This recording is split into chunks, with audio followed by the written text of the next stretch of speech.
Welcome back, people. It is episode 33 of season 5 of the Taxi Squad podcast. We got a fair amount to get into today. Before we do, please like, follow, and share it with a friend. We got strange and unusual topics about Michael Porter, the Lord, and his vices. College football is back in the topic of discussion. What a beautiful day it is. We got some MLB Wheel of Death, and Shohei Ohtani's back in the news. We also have some NFL preseason breakdown week 1, and a new owner is in the NBA. It's the Taxi Squad podcast. Come on, everybody, celebrate. Come on, everybody, celebrate. The Taxi Squad is here today. So lose the blues, kick back and relax for now.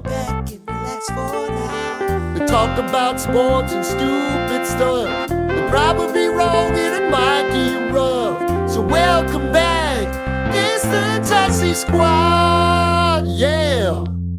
Vince, how we doing, brother? Dude, happy birthday to you. Oh, You're a nice young 48 today. You're looking great. 34. Fuck off. 14 years, give or take. Who needs it? No. I'm 34. Happy birthday. You look young. You look spry. Thanks. I'm well lit today. You back are. in the home office, feeling good. I got a big screen today. I got a new setup here. Your connection is great. There's no issues. This is going to be great. No issues. The Wi-Fi, how you reach me, I'm here, baby. What's happening? I love it. Push. Welcome back. Welcome back. Thanks, man. Thank you. I feel good. I'm a ripe 34 as of yesterday, being Tuesday the 12th. So thank you all who sent out birthday wishes. I appreciate you. You're beautiful people. Thank you for supporting the podcast as long as you have. I've been doing this since I was 30. So Yeah. Yes. Yeah. Now look at us. Now we're both in our 30s. Now we're both, I'm still on the early 30s segment side, which I'm digging. I love that about this. So one more year and then you're in your mids. But who needs it? We don't need 365 days because we got football on the docket. We got people in some unquestionable financial situations right now. We got a lot to talk about today. Who needs to think about our age? I don't want to think about age. I just, the thing of it is people are like, how do you feel? I'm like, I feel the same fucking way I did yesterday. What are you talking about? How do I feel? I feel the same. It's like when I ask when people get married and they're like, I already live with it's not that different. I don't know what to tell you. Yeah, I mean that's the point. It's like you just have a big old party. Everybody shows up. You have weddings in particular. They attach the word wedding and everything goes up by 25%. Correct the move. So, right? I mean, if you're getting married out there, just know that's how it works. That's why I'm not getting married. I mean, you very well could. You don't. Don't write it off. Don't write it off, Vince. We'll see. Maybe the day you get married, I'll become the reverend because technically you're the reverend. Remember, everybody, Vince is a certified reverend. Early on in this show, 2-time platinum. What would you? It's not a reverend. It's certainly not a reverend. Ordained minister of sorts. You're a reverend. You're a reverend. Shout out Norman Nate. Been a while. The reverend. Shout out Norman Nate. It was his birthday too, like 2 days before mine. So Happy shout birthday, out to Norman. Nathan. Happy birthday. Happy birthday, Nathan. You get it here. Babe. Listen, everybody has a different belief in the Lord and Savior, where they come from. And we're not talking about that guy, JC? Jesus Christ. Or whatever his name is. Oh, I thought you were talking about, or whatever, the dude from NSYNC. What was his name? I'm not talking about JC from NSYNC. JC Chazé. Yeah. Are you trying to feel something with him? His sex appeal, his chain? Listen, that was a hot man, all right? He was JT before JT. JC was JT before JT. What I'm referring to is, if you are a religious man, you live by certain bylaws given to you from the grace of God, especially in the Christian community. Right. Some people have their vices and some people look to God to fix them. And one in particular is Michael Porter Jr. Okay. And he was on an interview. Leaning on the Lord. He was on an interview this week talking about his belief in God and vices and how they steer you in the wrong direction, in which he starts that with people got their vices. Some people it's alcohol. My brother and his gambling, which got him kicked out of the NBA. And then Michael Porter Jr. said his vice is women. And I would love for my vice to be catching too much tail. Because that's never happened to me before. But he's like, women, you know, when I get away from God, all these beautiful women start coming up. You look up his roster and you're like, undefeated. He's a goofy looking fucking kid too. That's the thing. But he makes millions to dribble a basketball. He's relatively handsome for being 6'7" and making hundreds of millions of dollars. Well, I think that, you know, the fine line of income, profession. There's a graph. And kind of give you a listing. Even if you look like a shoe, women may be interested in you. Yeah. And income to pull ratio is pretty high on that, man. I'll just tell you. Oh, yeah. Gotta have a hanger. Oh, I would not be surprised. But yeah, he essentially went into it just like very sincere. Like, you know, like my belief and all that stuff and things you got to make sure you get away from. He's like, when I get away from God, I pull too many bitches and then we got to go back because there's too many bitches. And I'm like, wow. Kind of like such a just like a complete just pump of the chest, but in a religious way. The ego's real high on that to be like, listen, man, when I get away from God, it's just all these beautiful women just start swarming me. And what am I to do? What am I to do? When I get away from my Lord and Savior, Jesus Christ, I just don't wear condoms. And, you know, I don't know what more to say. That's what I'm saying. Like, I would actively believe in God less if every time I did, I was just pulling crazy, crazy tail. It's just, there's no ifs, ands, or buts. I mean, Jesus most notably hung out with a prostitute. That's Mary true. Magdalene. What they did, nobody knows. Nobody knows. Some claim that was his wife. I think it was his wife. Could be. Why is this broad hanging around all the time?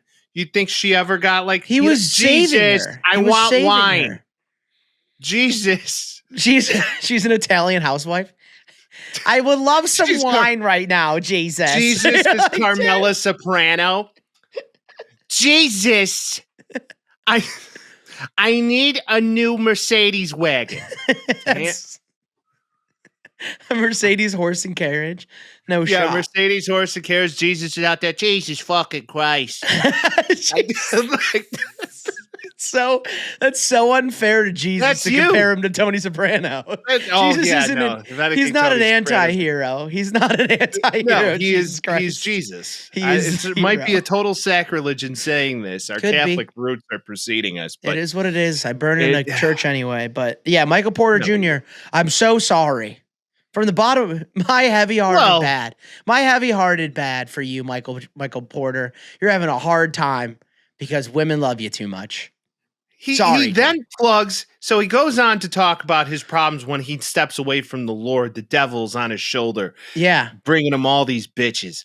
And then he then just throws his own brother into the devil spectrum of just being like, you know, and it just got my brother too, you know, with the gambling. Remember when he was getting 4 minutes in the NBA and then he was pulling himself out of games so he can hit the over? That's like me, but that's for women. It's just non-comparable, dude. It's like, dude, it's something really bad. And he's like, I just get crazy women. Like, women just love me. Which I guess, it's difficult to process some days. In a today's life cycle, there could be a lot of undesirable, beautiful women. So he could be right. He could be losing money on that. But at the end of the day, it's like two things are not the same. Getting kicked out of the NBA for gambling, as he shouldn't have been, is not the same as him just dating beautiful women all the time. I can't really put, that's not a one-to-one comparison. No, definitely alcoholism, gambling, alcoholism, just getting too many women. It's like, there is this thing called sex addiction, Vince. True. Some people are addicted to sex. You can't be addicted to sex if you can't get it, Well, I mean, if your standards go down, you could get it most of anywhere if you really wanted to. That's the whole proverb with it, or whatever you want to call it. The whole, you can't be addicted to sex unless you can get a lot of it. So, Michael, I hope you get through it. If you need anybody to help you out, just give me a ring and I'll be like, hey man, just don't do that. Can you imagine being a guy's like that, like individual pastor, and like trying to take him seriously? I feel like a pastor would take it seriously. If you and I were a pastor, I'd be like, oh yeah. Vince, technically you are a pastor. You're the reverend. The return of Reverend Vince. I'm not a reverend nor a pastor. I'm an ordained minister. That gives you basically close enough. Zero clout in the church. Welcome back to the Church of the Taxi Squad podcast, where I will not be giving any sermons. We openly give NBA players a lot of shit for just saying that when they get off of the Lord, the women flood them. So. I will be the priest of the common man. That's as far as I'll go. Priest of the okay. That's as far as I'll go, because at that point it's not connected. Let him cook. It's not connected to any specific religion, because I'm not. I can't do it. You know.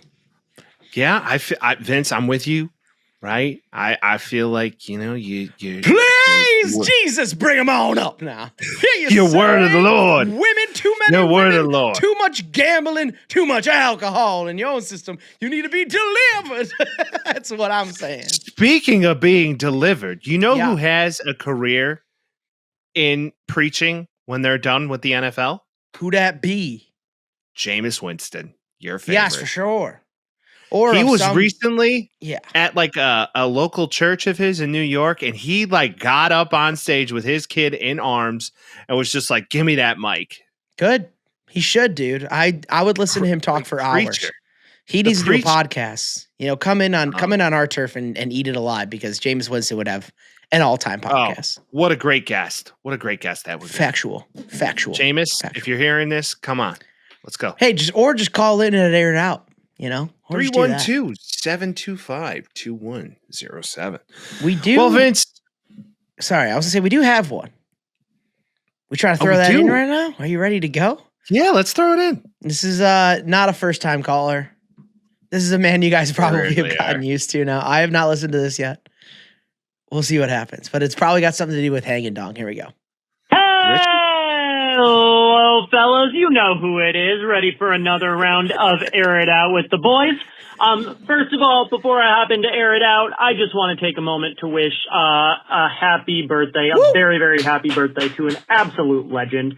Now, I'm calling on August 12th, so I'm calling on the birthday. It's going to be a little past when this plays, but I figure, what the hell? I just want to say happy birthday to a legend, Sir Mix-a-Lot. You turned 62 years young today. Happy birthday. Just kidding. Well, it is Sir Mix-a-Lot's birthday. He shares the birthday with another baby who's got plenty of back. And this particular fella makes... You got me so horny. Mikey Bones. Happy birthday, Mike. For your birthday, I hope you celebrate by giving people, all the people, exactly what they want and hanging some absolute dong. Show us that big bad unit, sweet cake. Okay. That aside, got lost in thought. Just want to take a moment to acknowledge, and I'm sure that this is going to be mentioned on Strange and Unusual, but I need to acknowledge how hilarious it is that the best baseball player in the world right now is just pretty much partaking in side missions as a criminal between real estate schemes and illegal gambling. Shohei Ohtani is absolutely the man, depending on how you define the man. He's got it figured out. I realize that English is a second language for Shohei, and that gets him out of so many shenanigans. I partially wish that every single professional athlete could just avoid questions with the media about just like illicit criminal activities by being like, "Hey, no hablo inglés." I think that would be very funny. I am curious if that was a possibility. Who you guys think would have gotten into the craziest shit if they could just not speak to media? Ooh. My money's on MJ, but obviously the possibilities with professional athletes are endless. They are. That's all from me. Thanks, fellas. Michael, happy birthday. Hang dong. Hang dong. We love are you, going to Richard. talk about, thanks, buddy. Love you so much. Third, fourth, fifth time caller.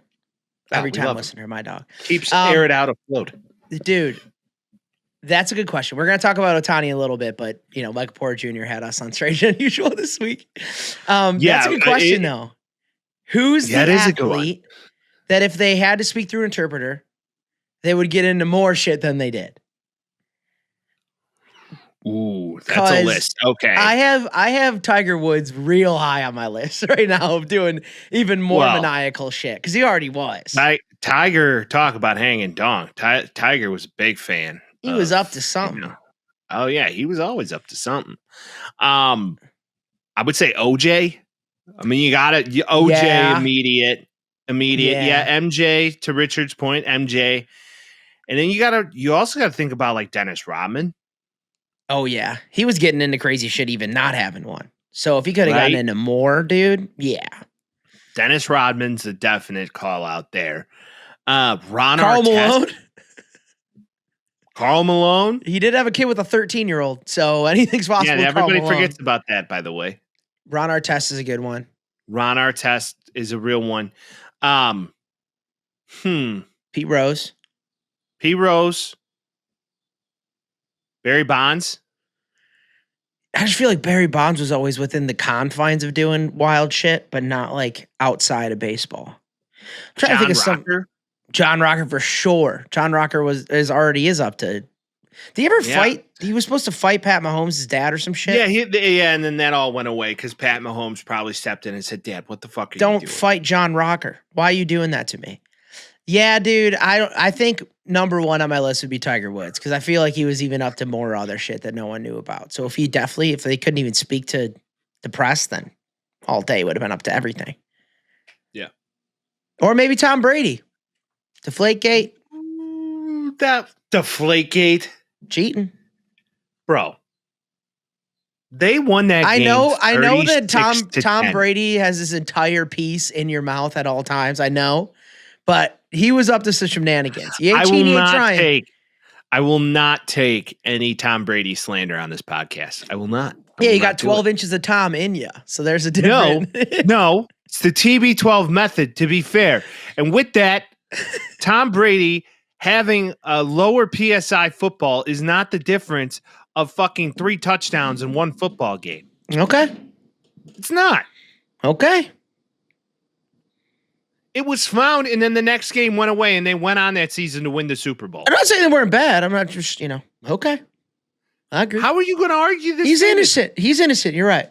If anything, you could say Bill Belichick. Whatever, man. Alex Cora. Keep passing the blame. Keep passing the buck, dude. All right? AJ Hinch.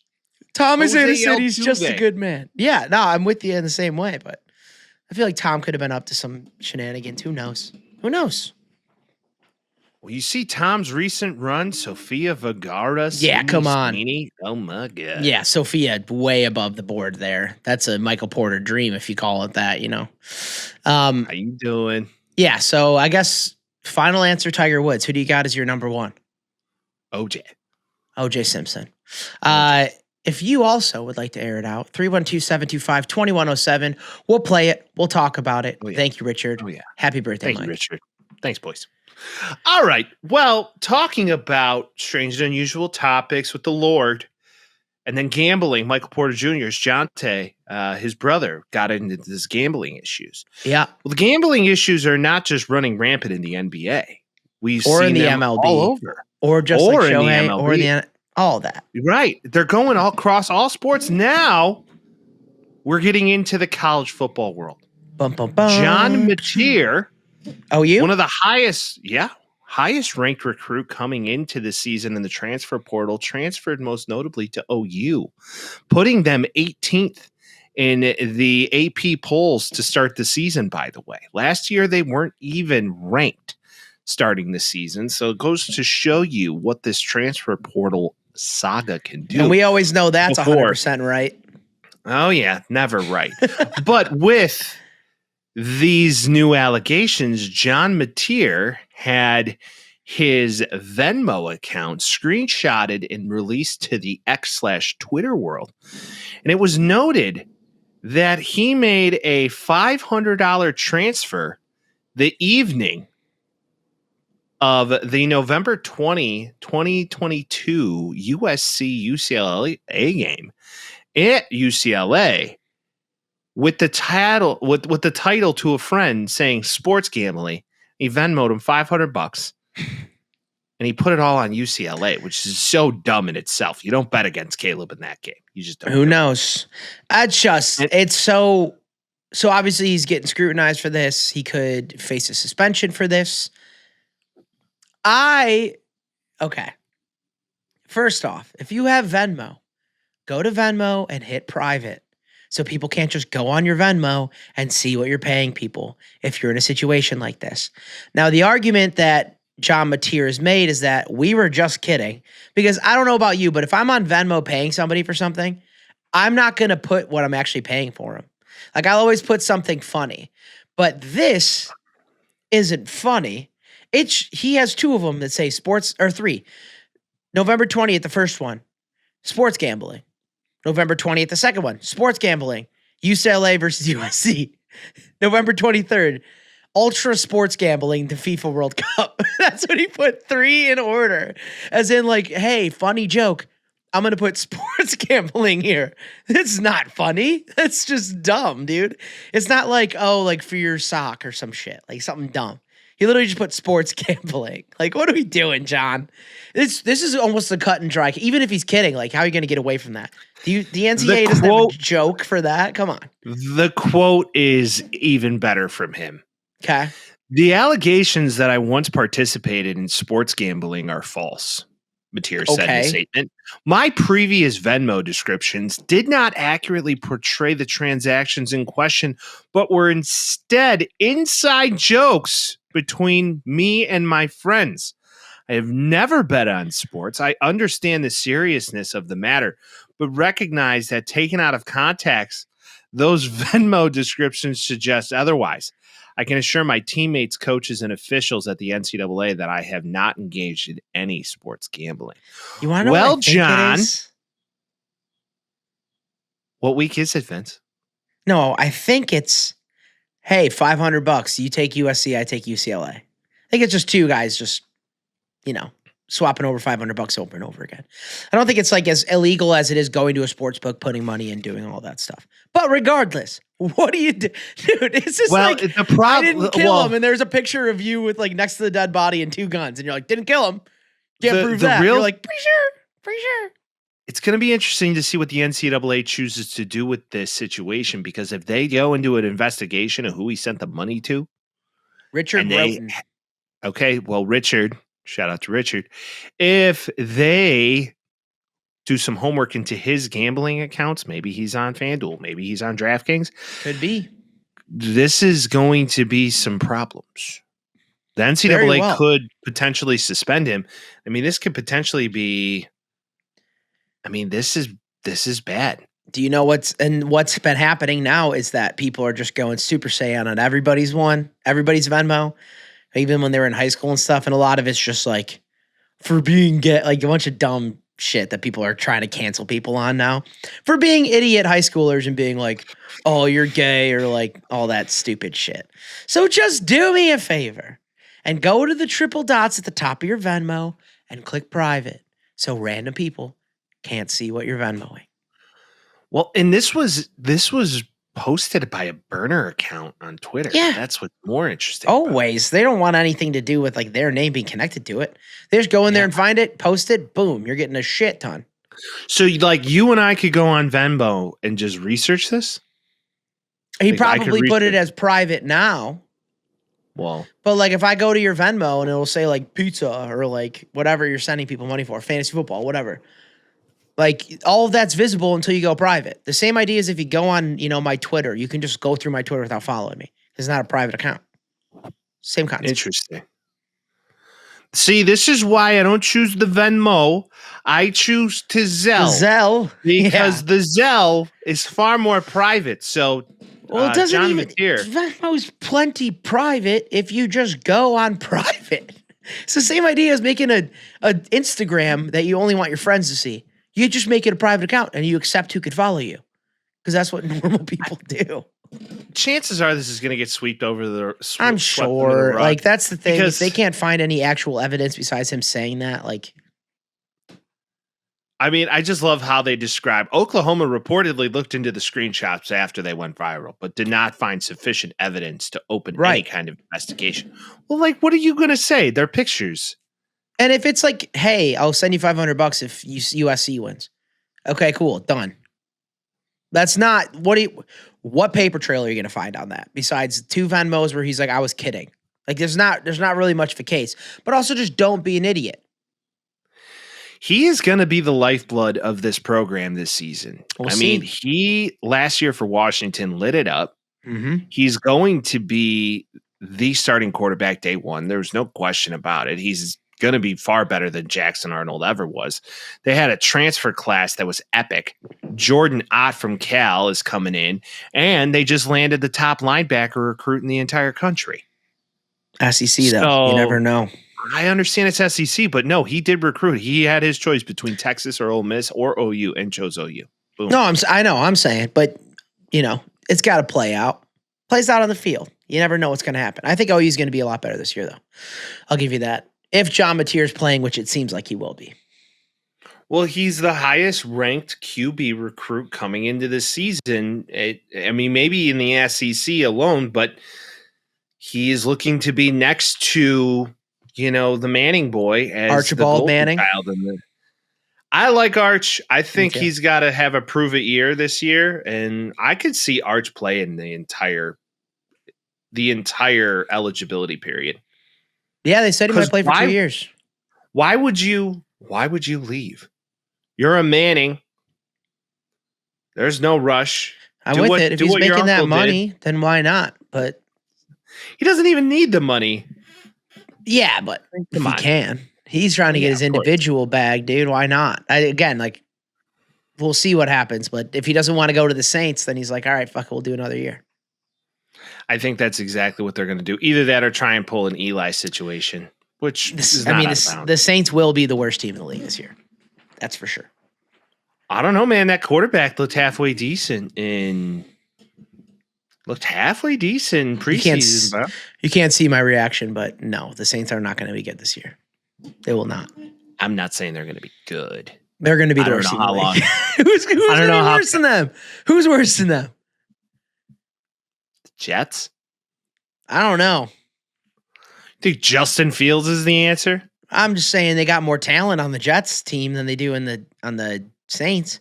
They got Alvin Kamara, they got an old ass defense and a quarterback that's meh. Well, Chris Olave, who hopefully holds onto the ball.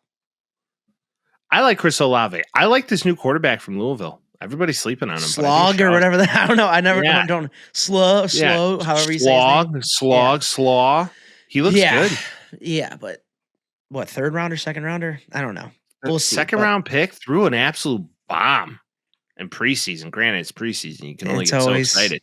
It's always Tyson preseason. Bagent looked like the second coming of Jared Goff in this preseason, but that's not the case. And Shaduer Sanders is the man, so we'll get into it. We'll get into it. But back to baseball talk. So Vince, as Richard most notably buried the lead, Shohei Ohtani's back in the news for some nefarious topics. You have a full breakdown of this, so why don't you take it? So Shohei Ohtani, who I kind of believe that he's getting railroaded a little bit right now. I'm not going to lie. I think he's defending this? So you don't know the full story. So a lawsuit's filed against Ohtani and his agent for interfering with the $240 million housing development in Hawaii. So obviously they're getting his name on there. A Hawaii real estate investor and a broker claimed they conceived a $240 million housing development over 10 years ago. They're pushed off their own project by Ohtani's agent, Balelo. The lawsuit claims that Balelo, Ohtani's agent, began making demands of the realty capital company, Kingsbarn, the plaintiff's business partner, and ultimately pressured them to remove Hayes and Matsumoto from the project. So those guys are guys that were included in the project initially. They had other investors. Those fell through. Ohtani joined it. The way that I perceive this is that he joined it. He's using his celebrity to get leverage in the negotiation, is the argument. Because he said, I don't want these two people working on it. I think they're bullshit. We got to switch it. I already put my money into it. Like, this is a mutual investment. The guy the broker, the real estate investor that's suing them is saying, you signed on with these guys on there. We're not getting rid of them. Like, fuck you. And they're like, well, we're going to pull out of the deal if these guys are involved.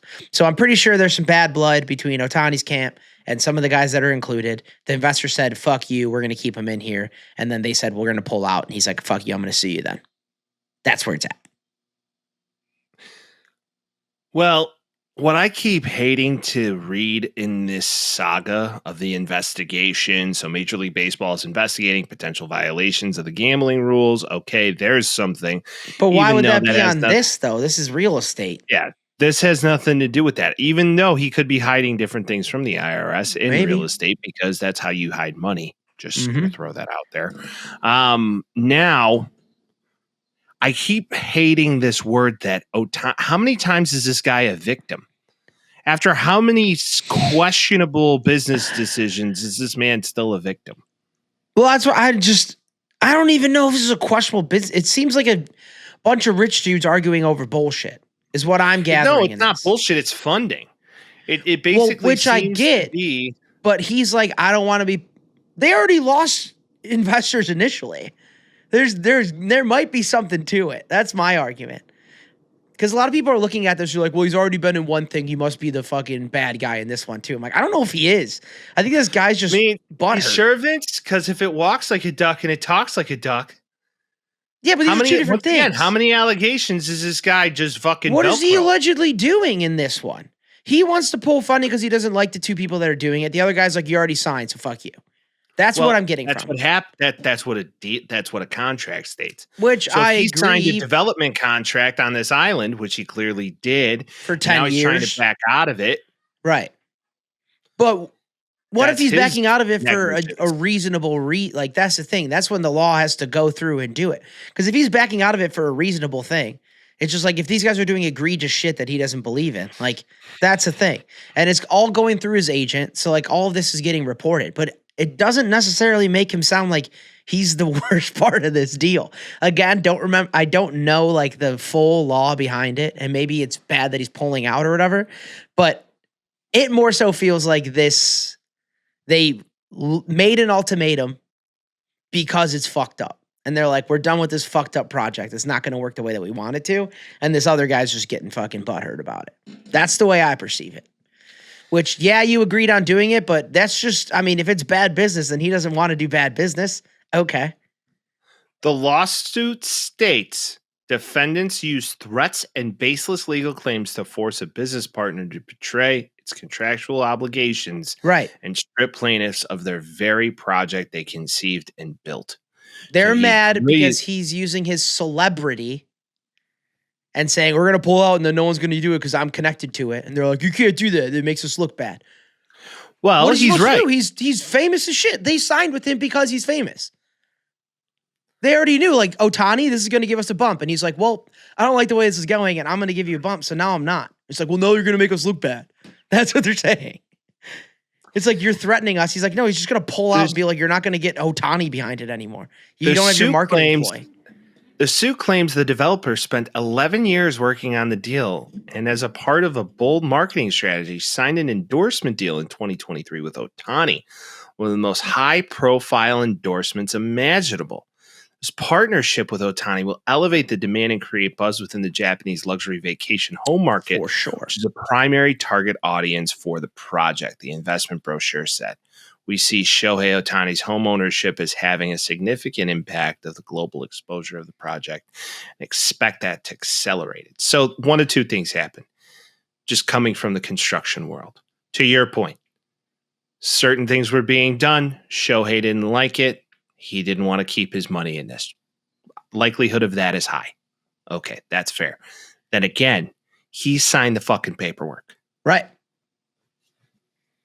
Yeah, but 11 years, like that's the thing. You sign the paperwork and then 11, whatever, how many years later, it's like, this is not going the way that we said it was going to go. Like, I don't know if there's a bylaw on it. Well, What they're suing him for is that he's famous and he's not going to be part of it anymore. And they're mad because it's going to make him look bad because a famous guy says he doesn't want to do it. They're mad they're going to lose the market share of Japan.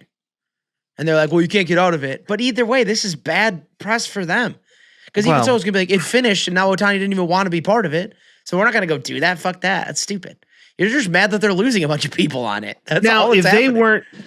if they weren't hitting on all cylinders, right? If they weren't hitting on all cylinders with this, and they weren't meeting deadlines, then that's a whole other thing. See, that's what this article doesn't state.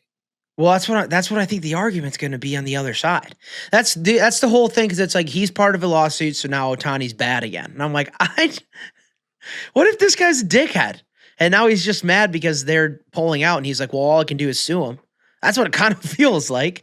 And they're just mad because they lost their Japanese messiah, which if he doesn't like it, then he shouldn't be part of it. Like, I get it. Or if there's a buyout fee. You business deals go sour all the time. But he's looking to settle, in my opinion. He's just looking to settle on something so he can get some money back for it. Chances are he's going to have to settle out of court with this, or he's going to have to pay the full cost and move on with his life and back out of it. I mean, luckily he only has $700 million. Yeah, he's going to be This is fine. a drop in the bucket. Yeah. So to the point, it's an interesting story, but once again, Vince, it's difficult to lean on the side of this guy's a victim. He's a victim. He's a victim. I won't call him a victim either. He's in a high cost business that he might just be getting screwed out of right now. And that's the conversation. But it doesn't necessarily change my opinion of him. Because people are like, oh, he's up to it again. I'm like, I'm not like bad business decision. And now they're going through some shit. Like, this isn't necessarily uncommon, the situation. It's a high cost, but it's not uncommon. No, business, once again, especially in development and constructions, I mean, funding backs in and out all the time. Yeah. Now they're just mad because they're losing their Jesus. Where I would be too, but I guess legal precautions is the way to do it. I don't know. It's quite interesting. Once again, walks like a duck, talks like a duck. This man isn't. If one more allegation comes out, I think the third one's going to be the charm. What is this an allegation of? It's a bad business deal is ultimately what it boils down to. Yeah, but it could have been from either side. The other one's like clear as day. They snuck it under the rug. This one's like, okay, bad decision. Now they're going to argue over it. He's not going to have anything to do with it, first off. It's going to be lawyers and his agent just dealing with it. Well, and then it'll come out. This was a business deal that was brought to him, and it was like, you'll make X in the next 20 to 30 years and sign here, make your money work for you. Yeah, it doesn't adjust my opinion out of him at all. The way that the other one did. It's just kind of like, oh, bad business. Okay, whatever. Like, I don't feel bad for either of them, to be honest. You make too much money. It's like shit happens. You put a lot of money into it. Whatever. Stop colonizing Hawaii. That's where I stand. Between Oprah, The Rock, and now Shohei, they will own that island within the next 30 years. I side with Hawaii on this. That's where I'm at.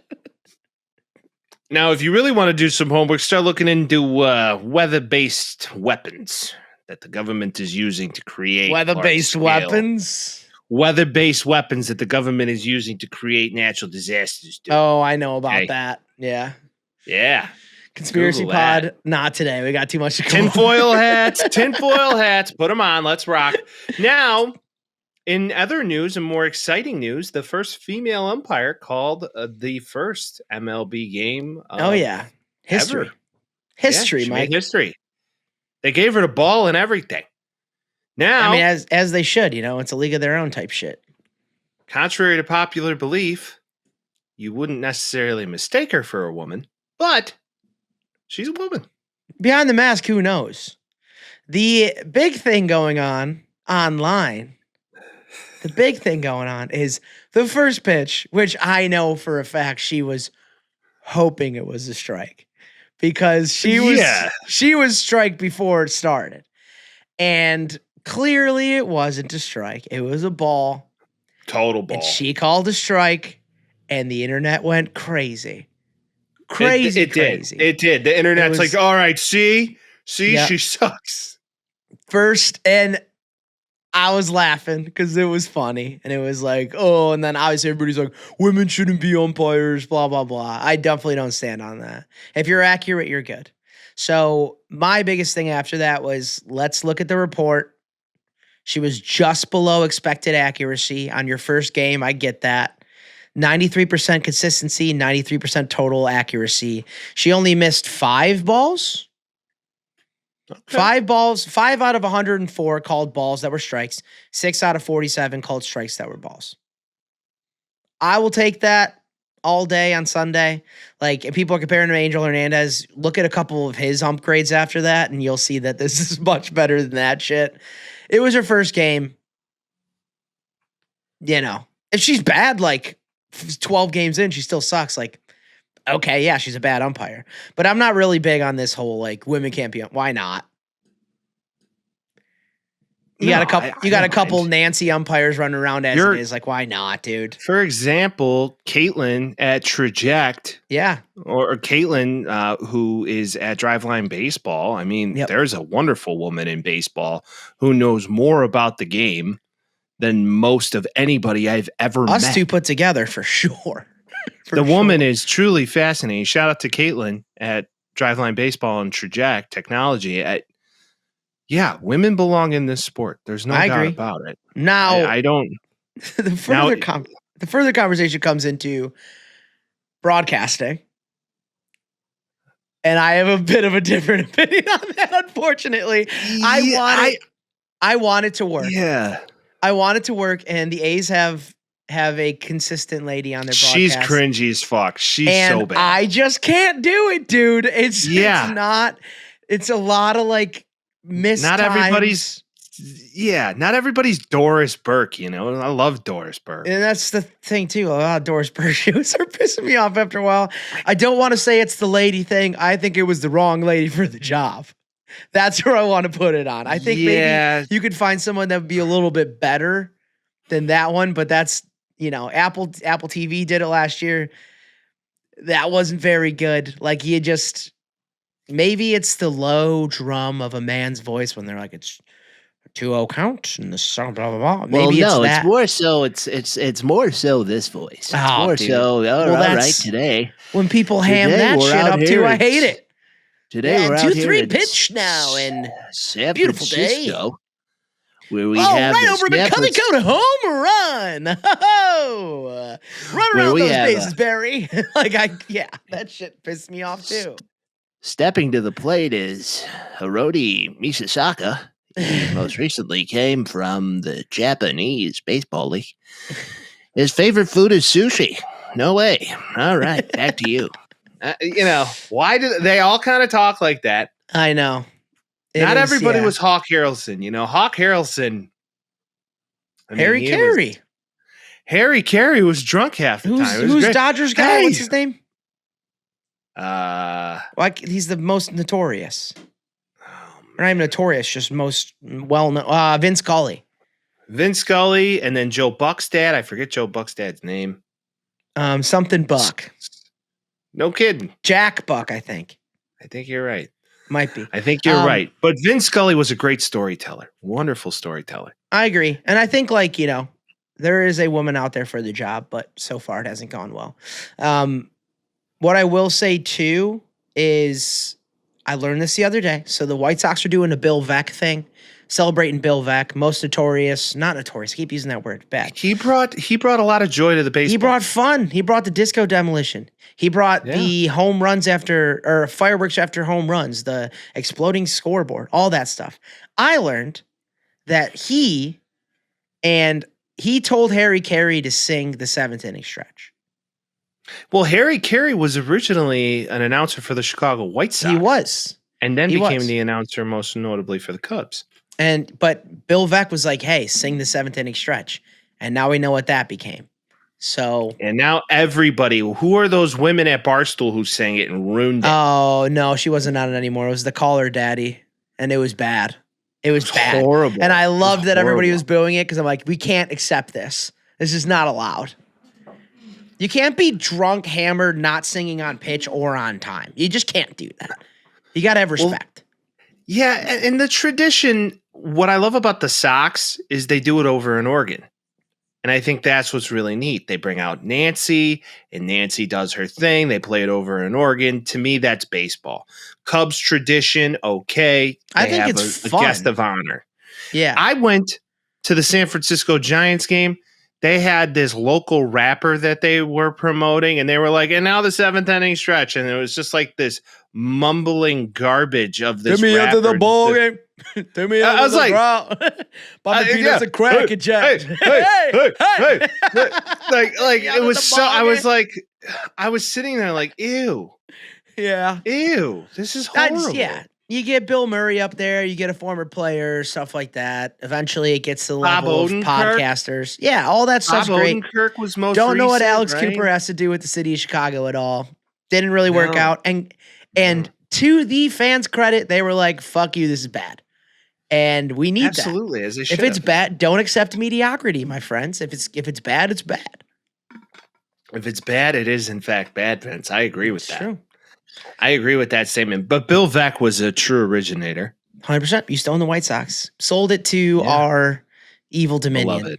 So, speaking of failing, couple teams in the MLB that are failing. Two of them It's reside bad. from the largest It's city in bad. America. Bad. The Yankees and the Mets are tail spinning bad right now. It's not good. The Yankees at the really beginning bad. of July were the top team in the AFC, excuse me.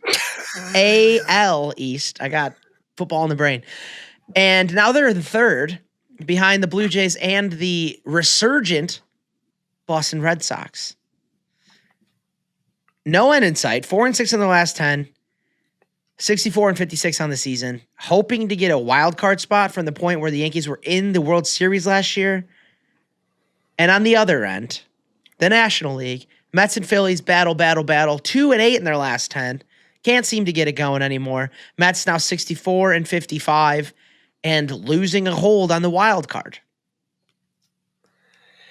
Right now, the New York teams are at the precipice of what are you doing? I mean, the Yankees are Implosion. This is not the 42-16 Yankees. This is the really bad Yankees, and I don't know what's happening. They just don't seem they do not seem in tune with what the messaging is. I feel like Aaron Boone's kind of a dead man walking right now. I feel like the seat's really hot. I feel like he's lost the team. Boston, to your point right now, I mean, they're a game and a half ahead of the Yankees, and then the Guardians are hot on the Yankees' tail at a game out. So this right now is getting quite interesting. I mean, from a baseball fan perspective, how cool would it be if the Red Sox and the Yankees are playing for a wild card spot to get into the playoffs? That would be true lore. That would be baseball lore 10 out of 10. So I'm kind of rooting for that because I love baseball. And we don't have a dog in the fight. I mean, the White Sox right now are 20 and a half games out. Listen, wild card spot. I saw a meme today. Unless Colson Montgomery just hits 17 home runs a game. Well, yeah, he's above 347 bombs for the year if he keeps this going. So, the kid is on a clip of just impressive, and chances are it won't last forever as they start to get more tape on him. But it's still impressive and promising. And Edgar Quiro's starting to come around. It looks to be fun on the South Side, and we have something to look forward to. Hindsight's a bitch, obviously, but I saw a meme today because there's another seemingly tail-spinning team that is a couple blocks north of me, the Chicago Cubs. And I saw a meme today that were like Cubs fans, and it was like, I hate everything, everything's dying. And then White Sox fans, and it was everybody just like, yeah, because we're having a blast with this shit-stained team because they're actually playing well. And the Cubs are also well. The Cubs have, number one, whatever the hell's in the water in Milwaukee right now, the Brewers cannot lose. Andrew Vaughn is the best player to ever step foot on a baseball field anymore. And the Cubs can't keep up the pace. So now we have three tail-spinning teams from three massive markets. And they might lose. They can go so poorly as to lose a wild card spot because the NL is so difficult. Well, the NL's right now very difficult, in particular the Central. Now you got the Reds that are 2 games out of a wild card spot. Yep. From the Mets. And if the Mets keep down spiraling, you got my favorite person out there in Ohio, leading the charge in Francona.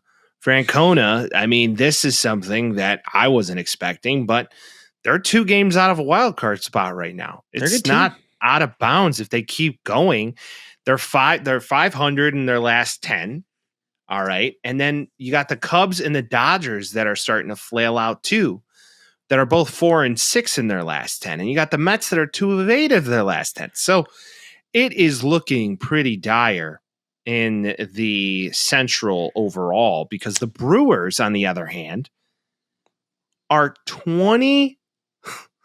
This stat is insane.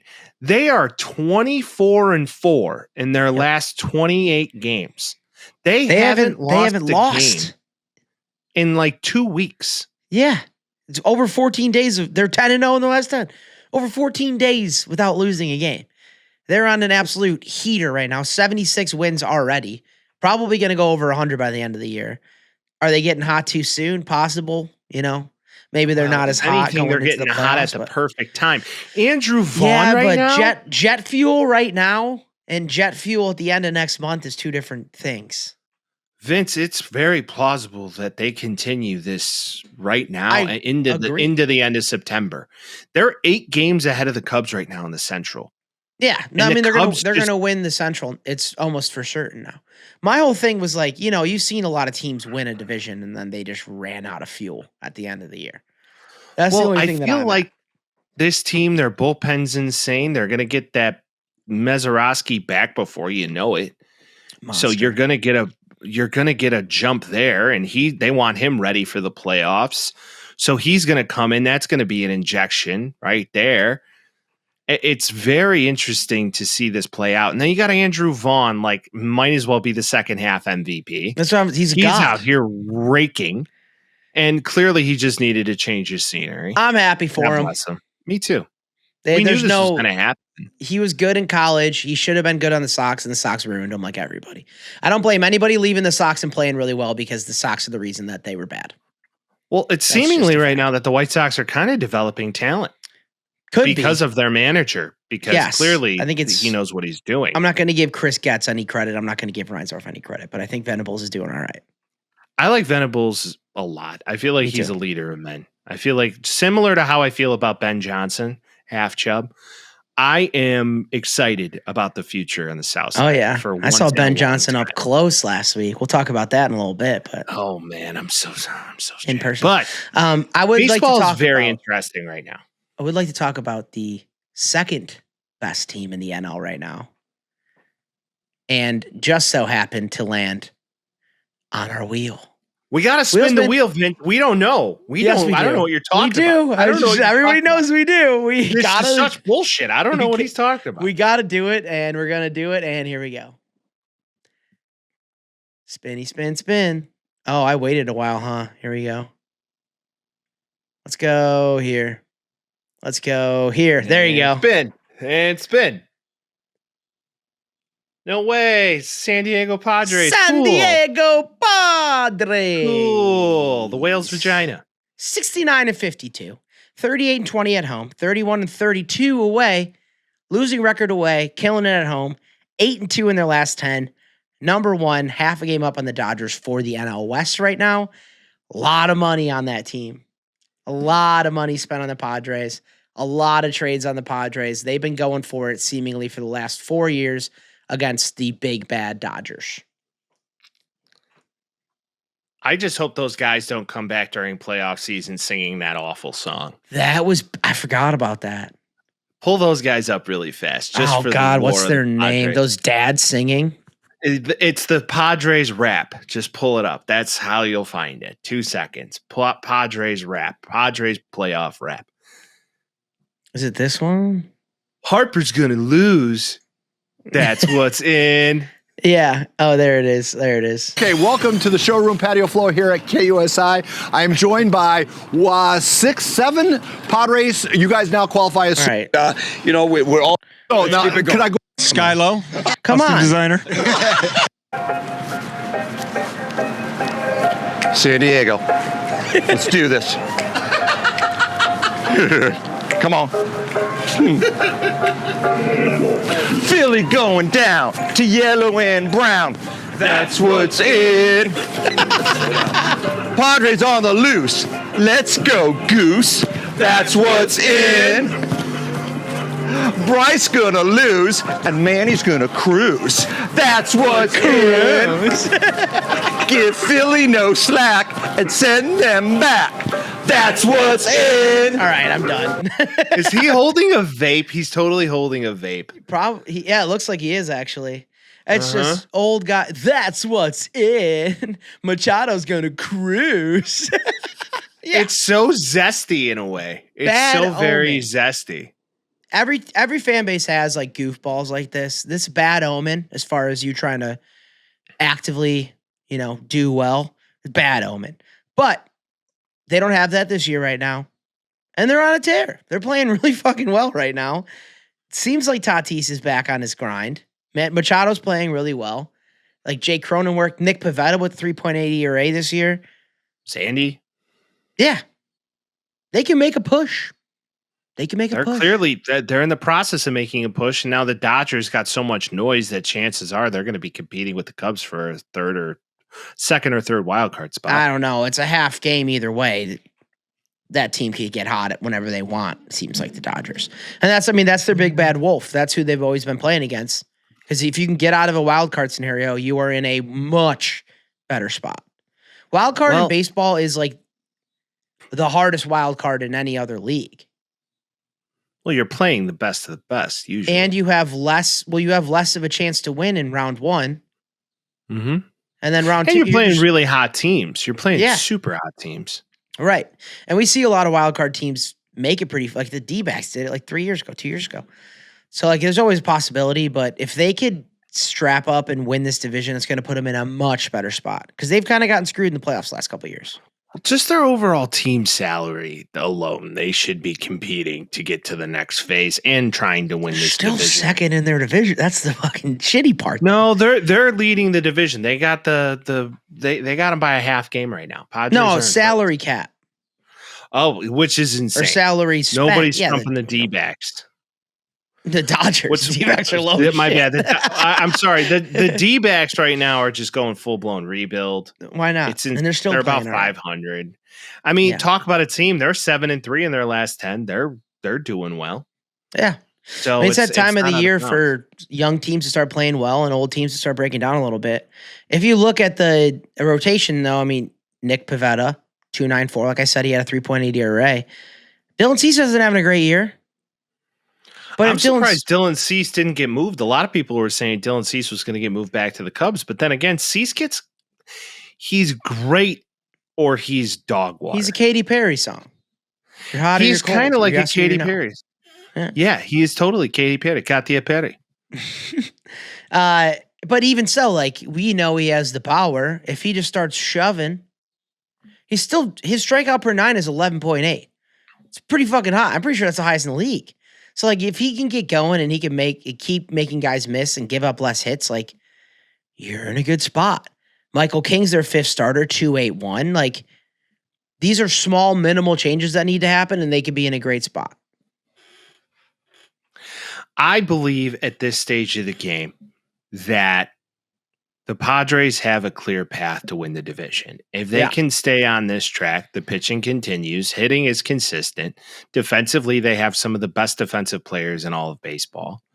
You got Tatis out there manning up center. He's a hell of an athlete. Clearly has adapted well to the outfield position. Still bitter about James Shields. Oh, okay. Either way, Jackson still Merrill, bitter. Yeah. Still really bitter about James Shields. That sucked. Tatis is a phenomenal athlete. Machado maybe is the best third baseman of his generation. He's leading the league in hits this year. Well, defensively, he's a freak. Yeah, insane. What I'm saying is I think Manny Machado, it's not out of bounds to say that Manny Machado is the best third baseman of his generation. I can't find a single person to argue with about it. Maybe Nolan Arenado. But Manny is him. We wanted him on the south side. I'm sure he's so happy about not doing that. Yeah, right. That would have been a fool's errand anyway. they're set up. I mean, Gavin Sheets is still hitting too. Once again, another White Sox in a different change of scenery. Gavin Sheets is out here raking for them, playing DH in first, just doing his thing. Yeah, I mean, who else are you gonna? I'm looking at guys you can compare him to, and you can't. There's no one else. If you look at the Padres' rest of schedule, so if we kind of break this out for the rest of the year, they have a series starting Friday with the Dodgers. They have the possibility in LA of going up 3.5 games in their division over the Padres. You know what sucks? So what? They're bad away. They're great at home, but they're bad away, and they're playing in LA against the Dodgers. They go on this tear here where they're staying close to home for a while. So they have 2 series back to back basically with the Dodgers. So they have them at LA. They're then under they 500. Then they go to San Francisco. They got a 4-game set with San Francisco. They play in San Diego for that. Yeah, and then they have a whole home stretch where they play the Dodgers at home for 3 games. So they'll have the opportunity, even if they drop 2 of this 3, to get it back. And then the Giants, you have the opportunity to go 4-4 against them because they're playing like shit. Yep. So the opportunities are great. But now this interleague play is where you could get worried because on the end of August, they have a series in Seattle against the Mariners. And then they go to Minneapolis. And then they come back home to play the Orioles. So they got some interesting scheduling going on here for the rest of the season. Yeah, they play the White Sox at the end of the year. They play the Brewers at the end of the year, and they finish with the Diamondbacks. I mean, it's probably a middle grade as far as difficulty of schedule. But it's, you got to play better away if you want to win this. Hell, they got the White Sox the weekend of September 19th to the 21st. Look at that. Yeah. Boys may have to be in attendance. Could be. Very well could be. That's a possibility. But yeah, I like this team. I would slate them into a playoff spot regardless right now. But they really got to win that division. That's the best way to do it. So if we're looking at the NL, then the wild card spots are currently it's the Dodgers, the Cubs, and the Mets. Well, either way, they're in the playoffs. If I had to throw a dart right now, the Mets, chances are, I mean, they could get hot, but talk about a team that spent more money than God. Yeah, but then they also just sold everybody off and got a shit ton of prospects.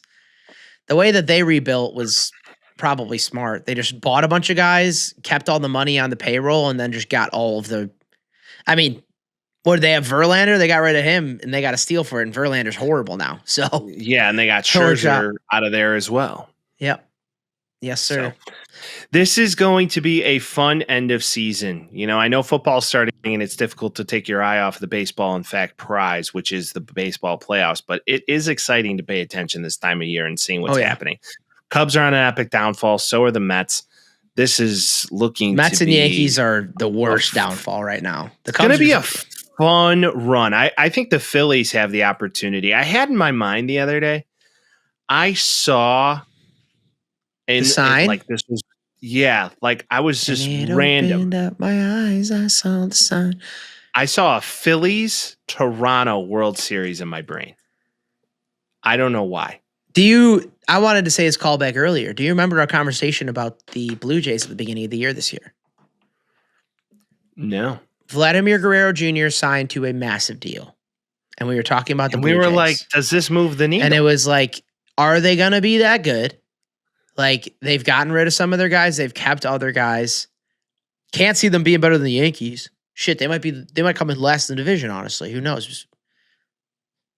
Best team in the AL East right now. Well, they have the talent between Bo Bichette, Vladdy Guerrero. They got some guys who are coming out of the woodwork that have come up in that system with them. They're developing the talent well, and the pitching is legit. Yeah. So, I mean, hey, they can keep it going too, but that'd be fun. I'd like to see the Red Sox in the World Series too. The thing, what's so interesting about the Blue Jays is their run differential isn't that great. Like, comparatively to some teams that are rolling right now. If they win, they win by 1. And if they lose by 9. It's very interesting. But Spin Zone, You're never going to lose by 9 in the playoffs. So if you learn how to win close games, then fuck yeah. Winning is winning, regardless if it's pretty or ugly. Correct. A W's W, buddy. Yeah, I agree. Well, there is baseball, and there is the wheel of baseball teams. Keep paying attention to the. Can't wait to get the White Sox. Don't know how we haven't gotten them yet. We're gonna get. It's gonna be like the last team we get. I know, and it's gonna be so pointless at that time of the year. It's fine. I think it's gonna be interesting. So, Vince, the NFL preseason started over the weekend. Sir. Football is back. What are your takeaways? I would like first to talk about training camp. And I totally forgot about Vince's training camp. I did too until a second ago. So last Thursday, I went to training camp. Went on Thursday. They had a full contact practice on Wednesday. They had a full contact team practice with the Dolphins on Friday. Got real chippy. So on Thursday, I went and it was a calmer practice, which was fine. My initial takeaways is Dennis Allen loves monsters. There's a couple guys that I have never heard of or are going to be lower on the depth chart that are huge. Like I'm talking like 6'3", 6'4" safeties, like big guys on the defensive line. Which makes it hard for like a Dominique Robinson and, Austin Booker. We'll talk about him in a moment as well. If they can make a difference, but like the man likes to blitz and the man did blitz. I don't know if this was testing to see if Caleb and the other quarterbacks get the ball out quicker. I know that he runs a lot of blitz plays like all the time. He's like Greg Williams without the illegal shit. So the defense looks great. Offense, some of the running backs look good. Monangai looked really good in practice and in the game. Caleb, I'll take it or leave it. That's kind of how I felt after that. Couple mid-range throws looked pretty good. He was real short on the long balls. Not great timing.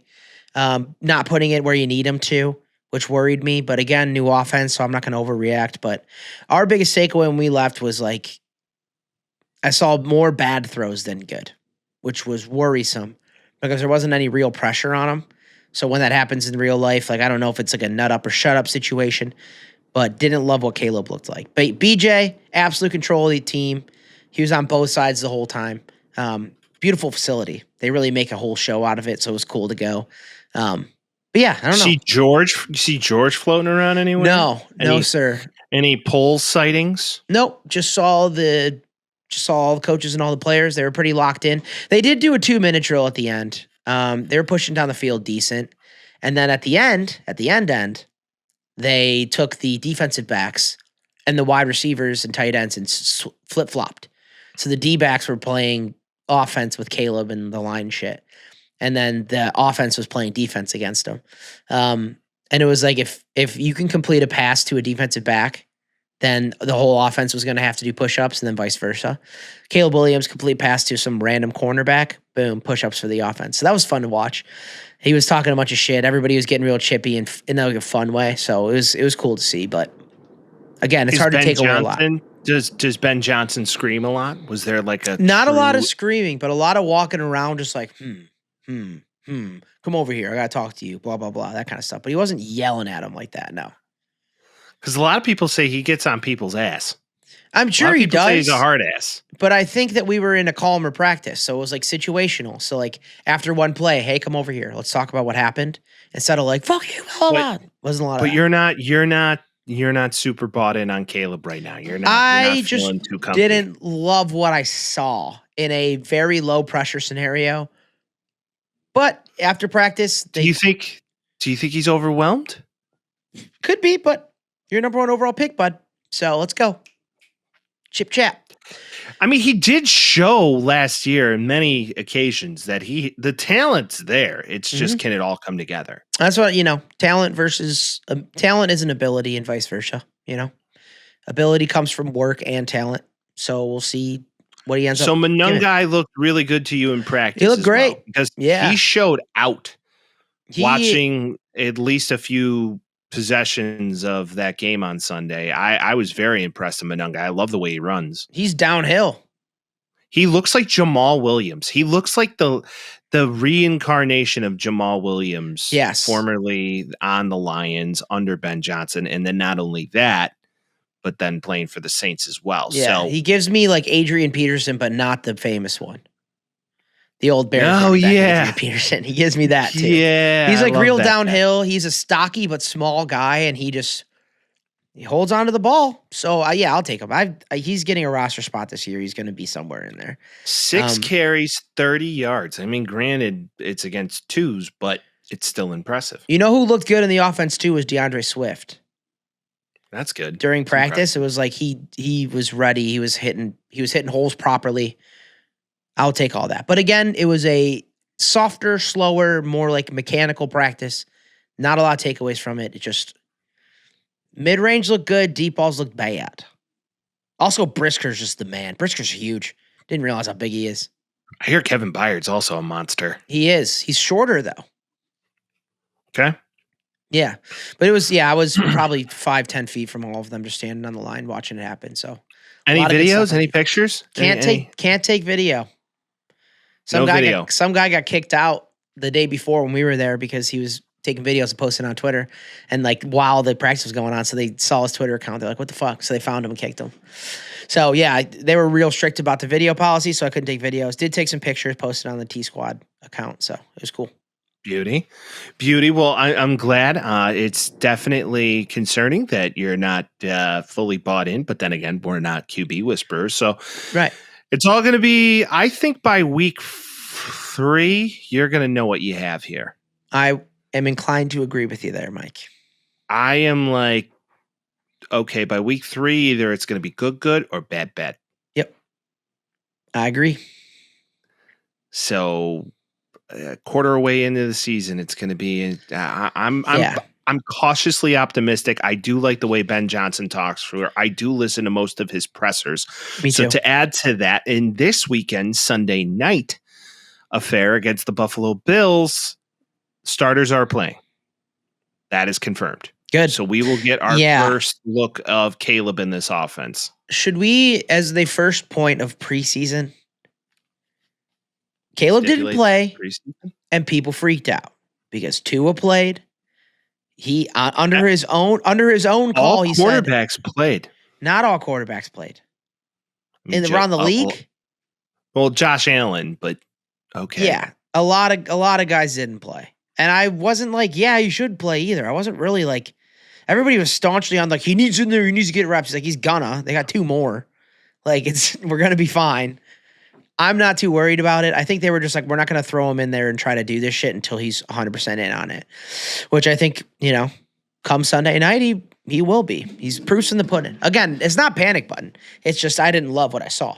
But also they're installing a bunch of new shit. And Bajan's going to look good against a bunch of fucking second stringers. That's the kind of how I feel. I love the calls you hear on Chicago sports media. Just like, I really think this Bajan kid. Okay, no. Dumb. He's not going to. I mean, listen, if push came to absolute shove, maybe, but no. I'm happy to see him in there if he's good, but like, same argument I make every time. They're on radio every single day. They have to find something to talk about. That's just the from what I'm reading and hearing. This is now something where, from what I gather, Ben Johnson is throwing the kitchen sink at his offense with these guys and installing multiple theories of gap play, shotgun, play action, running. Under center for sure. A lot of under center. Zone running, all of these things. He's throwing the kitchen sink at Caleb, and he said, we'll know by the end of camp what type of offense we're going to be. Yeah. So that tells me he's just throwing it all out there right now. They were big on run and stretch the field. That's one thing I want to say too. Devin Duvernay looks fast as shit. I like that signing. They like Rome a lot too. Rome was in and out a lot. LB3 didn't get a lot from him, but the wide receivers look good. Colston, big. Cole Kmet, bigger. Cole Kmet was also practicing too. There was a report that he wasn't going to play and shit. And I'm like, he's practicing. He's fine. So yeah, Cole the guys Kmet's look good. A monster of a human being. Big man. He's a big man. Yeah. Big kid. Now the defense so is Ozzy. Ozzy Trapillo's Oh a my mountain. God, dude. Compared to everybody else, he looks like every other football player was a baby. He would walk around, I'm like, oh my God, he's a massive man. So there's an interesting topic. The left tackle position. Was he getting the majority of the reps? They were swapping over and over again. I think he's going to get it, though. He looked good. Did he? Yeah, and also Better than Braxton. He's got a little injury he's dealing with like usual, so I don't even know if they're going to want to put him in. And then Karam Anagaje, he's also got a I didn't see him once. He didn't. Yeah. I think he's Ozzy. hurt. I think it's going to be Trapillo as well. I think that's what they're going to decide week one. They drafted him for a purpose. Yep. And they drafted him high. I think it's a good call to do it there. High, relatively high. There's a couple first round tackles. Yeah. Second round? Yeah, but if he's good, he's good, So I'm ready for that. I agree. You know what? Even if the offense starts slow and the defense starts hot, I love that. I don't mind. That is what's gonna happen. I want to make everybody clear. Like that's what's gonna happen. It's gonna be Bears football. When everybody freaks out, it's gonna be like the defense is gonna be good. Dennis Allen's gonna blitz a shit ton. We're probably gonna have a lot of cool plays on defense, and the offense is gonna be slow until they figure it out. Like that, it's a new coach offensive system, and you got an old Grizzly vet on the defense that's taking care of a much better defense. So it is what it is. Like, don't freak out when that happens. And I don't like to put too much into preseason, but when you look at the defense and you look at guys who are getting opportunity, Tremaine Edmonds didn't play. No, he played. He was practicing a lot, though. Right. So Tremaine Edmonds doesn't play, and then nor does, what's his name? Edwards. Yeah, TJ Edwards. So TJ doesn't play. Tremaine doesn't play. Ruben Hippolyte and Noah Sewell got a lot of the reps. Look good. So did Ruben Hippolyte. Hippolyte recorded 4 tackles. He's fast as shit, man. I was watching him practice. He's fast as shit, dude. I like it. And then Noah Sewell might be our starting Mike linebacker, which is kind of insane to think. He's got to Hunter Hillenmeyer us a little bit, and I'm excited for that. Give me to him. I think it's cool that, Ben Johnson goes from one team to another. He's got a Sewell brother. Yeah. And they're kind of getting better under his tutelage, which is kind of sick. Yeah, no, I agree. I think Noah Sewell's actually going to be pretty good. I think like the whole, obviously Kyler's going to play like linebacker, corner, pseudo at a lot of times, it seems like, especially in this offense. Blitz like nobody's business. Yeah. I love his position on this defense. And I think there's a couple guys where they're like, I think Ruben Hippolyte could also play that in certain packages because he's fast enough where he can get around the corner pretty fucking quick. And if he's blitzing like that, I like where we're at. Jaquan Brisker too. I love him, dude. If he can stay healthy, he's the man. He's the only Penn State guy I like. What's crazy about this is if they go into camp or come out of camp feeling the love, which they clearly are for Austin Booker because how many reps they gave him. Yeah. He had 3 sacks on Sunday. He's and good, I know, man. Once again, this is all against second teamers, but he's it's still raw. impressive. He's raw, but he's good. And he's getting better, and the experience is helping him. I could see him playing a lot. Oh, the Kool-Aid. The Kool-Aid. Yep. Now, again, I'm not expecting anything crazy. It's just these dudes look like they're improving. The defense looks really good. We'll see what happens. It was practice. They're practicing against the offense. If the offense is horrible and the defense looks good against a horrible offense, then it's just okay, maybe the defense is just good against bad teams. So you never really know. It's going to be really Bears-ass to start this season. We're going to start slow. I feel it in my bones. It's not going to look how we want it to look as fans. But the expectation can't be that we start the season and all of a sudden we are the best offense in the game. It can't be that. React the way that everybody seems to be reacting in the offseason. Everybody else is saying that they have the best offseason ever, and every Bears fan I talk to is cautiously optimistic. Just stay cautiously optimistic, and don't freak out after 2 weeks if they're 0-2. That's all I'm saying. How many guys are going to lose their shit? How excited were we after London last year? I know. Dude, Eagles fans wanted Sirianni to get fired after week 4, and then they won the Super Bowl. We're not as bad as Philly fans. We're not that far. Bad. We're not that far. We're not far off. Yeah, Bears fans are ruthless, which I get, but it's just hey, man, he's not bringing in first grade addition subtraction. He's doing college statistics right now, and we'll see how it ends up working out. I just don't know if this doesn't work where you go. Oh, and everything's what getting blown up happens. again. I don't want to think about that because we've already. It's not like we have It's any difficult decision not to make think anyway. about it because we've seen this movie before. I know. I'm just leaving it be until it's bad again because we already know what we're gonna do. Everything gets blown up. I'm gonna be sad. Caleb becomes Justin Fields. Caleb becomes Mitch Trubisky. We'll try to bring in a different guy. Maybe go defensive coach this time. This is what it is. I'm not even thinking about it. This is our regime. It's going to be great. They're going to be here for the next 20 years. We're going to win 12 Super Bowls. He is Mike Ditka 2.0. Let's go. Now, I did see something on the internet that I thought was interesting. Some female fan was at training camp and saw George there. And there's a video of her asking George, are you going to bring back the Honey Bears? It was an immediate no. Yeah. What I would like to remind all Bear fans on this podcast is that the Bears have not won a Super Bowl since the Honey Bears were disbanded. Just throwing that out there. I mean, maybe we need cheerleaders. You can make that argument for anything that hasn't been seen since 1985 because they've only won one, dude. Cheerleaders are a thing.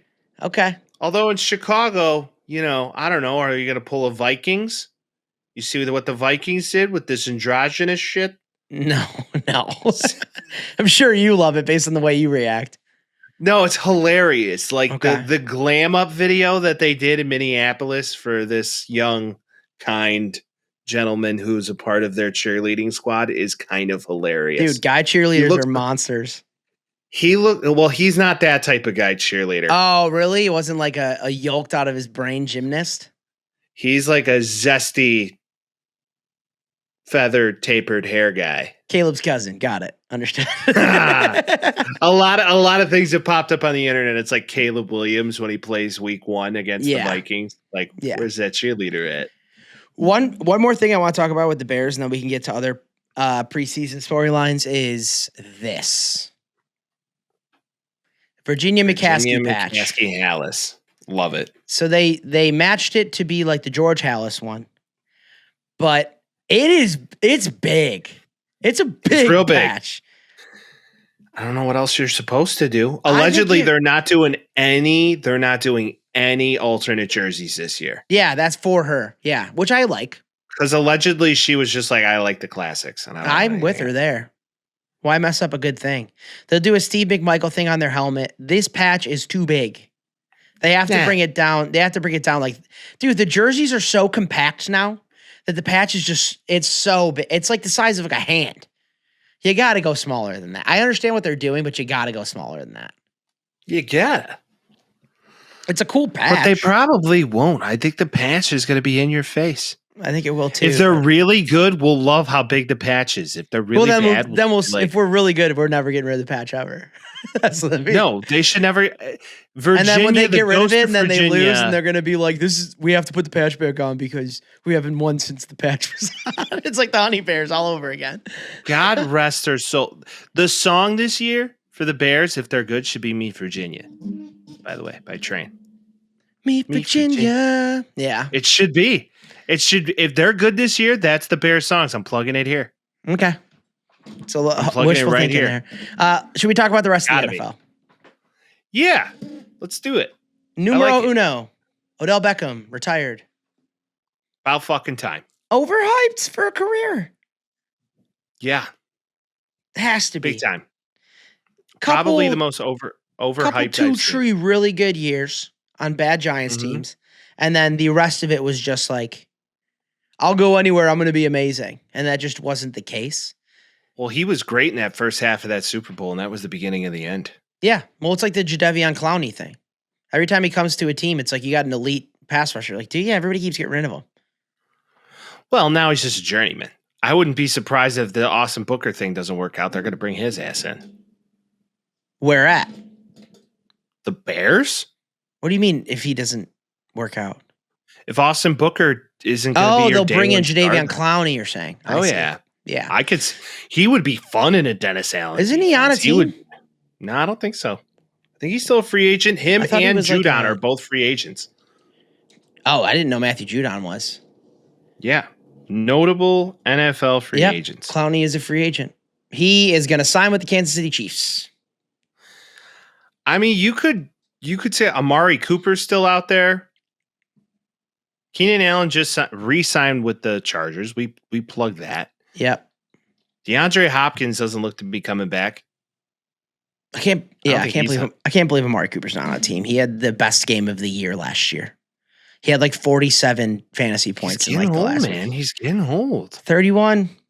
He could still do it. Davis. I mean, once again, I'm 34, so you know they would look at me as I'm ancient. Asante Samuel Jr. is still he's 25 years old. He's not on a team, which is crazy. That. He's been pretty good. Like if Justin Simmons is still available. Yeah, I think those guys. Darius Smith. The closer we get to people actually getting injured and shit like that, we'll see all these guys sign. Colts and Eagles rumored for Asante Samuel Jr. But I think they're all just waiting to see what team they can get on and get some play. The Eagles would be interesting. You got Ronnie Stanley out here still not signed. Yeah, there's a lot of guys. Can we talk about Matthew Stafford? Dude, standing like an uppercase R out there. Which is not an offensive thing. He literally looks like an uppercase R. So Matthew Stafford, back issues, but cleared to play, good to go. McVay says he's good. The Rams are supposed to be good this year, and I think they can be. But instead of practicing, Matthew Stafford spent time in a $160,000 immortal chamber, AMMORTAL. It's like this, it looks like a Z kind of, and you like lay in it or like you stand in it, and it kind of aligns your back, I assume. This is giving me like blue light glasses or like any other thing where it's supposed to help you, but it doesn't really seem like it's doing shit. It looks like a tanning bed. It's weird looking. Well, blue light glasses have actually been proven to help your eyeball. They've been proven to not too, though. It's a mixed opinion thing. Some people just get them and they're like, blue light glasses is good. It's like, this is doing nominal, if nothing. What if I got blue light glasses? Because I stare at screens a lot. Should I get I'd be like, go ahead. I don't think it's helping helping you that much. I'll look super smart if I do that. I'll look epically smart. If you start being the glasses guy on this podcast, I'll laugh my ass off because I've been injured. I've been blind since birth. That's fair. That's the one thing I got on. I never had problems with. Just 2020. I'm okay. Oh, yeah. Although in my old age, I could start seeing that going a different direction. You see here, it looks like the San Diego Padres have won 8 of their last 10 games there, you see? I'm like, yeah. Look at it. Yeah, see, seems like Matthew Stafford's in the opposite side of 35 and having a lot of back problems. That is concerning. That is concerning in many ways. I'm sorry. There's many injuries. If this was like a meniscus, fine. What I feel like it is it's like, hey, man, if I'm going to do a full season, I got to make sure my physicals are up to shape. I don't need to be doing preseasons. I don't even really need to practice. He had a procedure in the off season. He did. But if he's healthy, McVay's like, he's fine. He's just doing this as a precaution, which I think is good. He's old. How many NFL fucking teams do this every year that are like, he's fine. He's not. I know, the old but Stafford always ends up kind of being fine. Pasture. He always kind of seems like he's fine. I'm going to let him continue to be fine until he's not. Stafford plays through everything. If he's good, then fuck it. Keep it running. He received epidural injections in the offseason. While the Rams initially downplayed the injury, there are concerns about the potential impact of his availability for the upcoming season. He's dealing with an aggravated disc in his back. Mm-hmm. That's scary. Yep. Epidurals, and then this deal. The team has been cautious initially, characterizing the issue as soreness, but has since acknowledged the aggravated disc. This is worse than you could think. And then you got Garoppolo. It could be, but also like, all right, he's gonna play. If he's bad, then that's bad. But he's gonna play. He's Matt Stafford. He's gonna play. McVay has stated that surgery has not been discussed and that they are taking things one day at a time. When was this posted? Recent. Yeah. A week ago. Los Angeles Times. We'll see. He says he's fine in interviews, so I'll just take it as that until we see. You got to take it as gospel. Either that or, when does Kirk Cousins get traded? Because I think he could be very good on the Rams.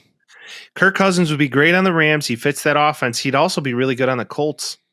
I could see Kirk going to the Colts. Now it seems like DJ. Yeah, we were both talking about it. It's the most clear place for him to go. They just got a lot of quarterbacks.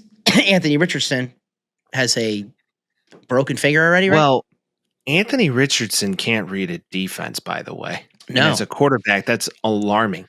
Well, that we pick knew. may be like the worst oversight ever. You drafted a glorified running back that could throw a ball real far. No, Jamarcus Russell's pretty bad. Jamarcus Russell was very bad. A lot of people say he changed though after he got drafted. Did you see?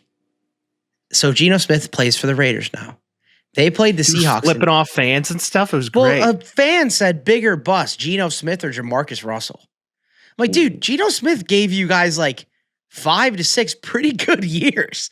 Like Jamarcus, he got you playoff appearances. What are we talking about? Like immediately they're like, fuck Geno Smith. It's like, dude, in comparison to what? Like, what? We got 2 ties this preseason weekend. We got 2 ties. We did. We got the Bears and then the Raiders and the Seahawks. And we also got a just game stoppage, just complete stoppage.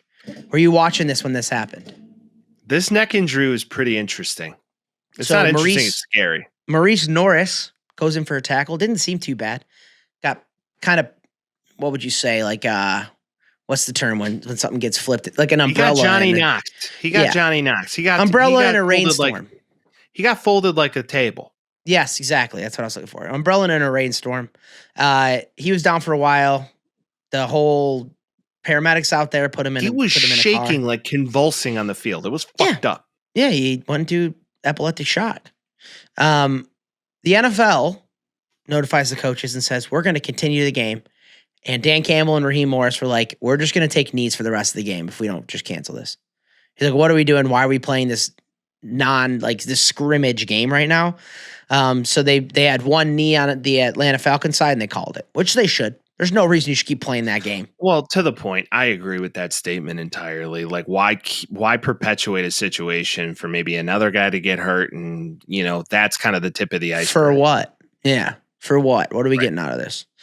So that was scary. Hopefully he's good. I haven't seen any update on him, but I hope he's good. In lighter news, Cam Little of the Jacksonville Jaguars, 70-yard field goal through the uprights. Are we seeing one in the regular season this year? Totally. 70 yards is crazy. They're going to try him, dude. They're going to try him in a dome. They're trying it. What do you get to like the 50-yard line? It's like we can kick it. You got the guy. He's got the job. Maybe 40. I think it's their 45 would be right around there for 70 yards. That's What's crazy. so shitty about this for him is that this was in a preseason game. I know. But also they wouldn't have tried it probably in a regular season. They wanted to see if he could do it in the game, and he just aced that test. He met the assignment. If you're a head coach, that's exciting. I know, but think about it, though. You're on your own 45, and you're like, we can either punt this and put him in shitty field position, or we can let Cam Little and his leg just try it. And if he misses it, then they're... Think about this. Tie game. End of the game, sure. Hey, we're at the 45. Just fucking roll his ass out there. Let's see what he can do. Okay, 10 seconds left, 11 seconds left. The clock is stopped. Do you kick the 70-yard field goal and then give them 5 more seconds to kick a 60-yarder? It's less on the other side, so you're kind of screwed if you kick it. Maybe he's just a guy with an absolute boot and he can hit it from anywhere. If it's a tie game, though, and they kick it for a 70-yard field goal and it's on your own 45, you could either punt it and push it to overtime, or you could try to kick it and give the other team an opportunity to kick a closer field goal. Well, ideally, if you got 10 seconds, you want to try and make the opportunity as close as possible. So maybe you try and run one more slant and just get yourself in a better position. Fourth. I'm saying you're talking 4th and 5. Tie game, 10 seconds left, clock stopped. I feel like I go all balls right there. I'm rolling the dice, babe. Ball lands, 3 seconds left. The other team gets a closer field goal. That's a scary proposition. But is that guy Cairo Santos? Because Cairo Santos is no good beyond 52. True. We got this backup from Michigan State.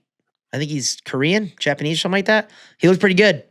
I was watching him kick. Is he Younghoe Koo? That's the old ho is Koo. You know what? That's what Karl Malone always said. Younghoe cool. The biggest story coming out of the preseason this week has been Deion's boy.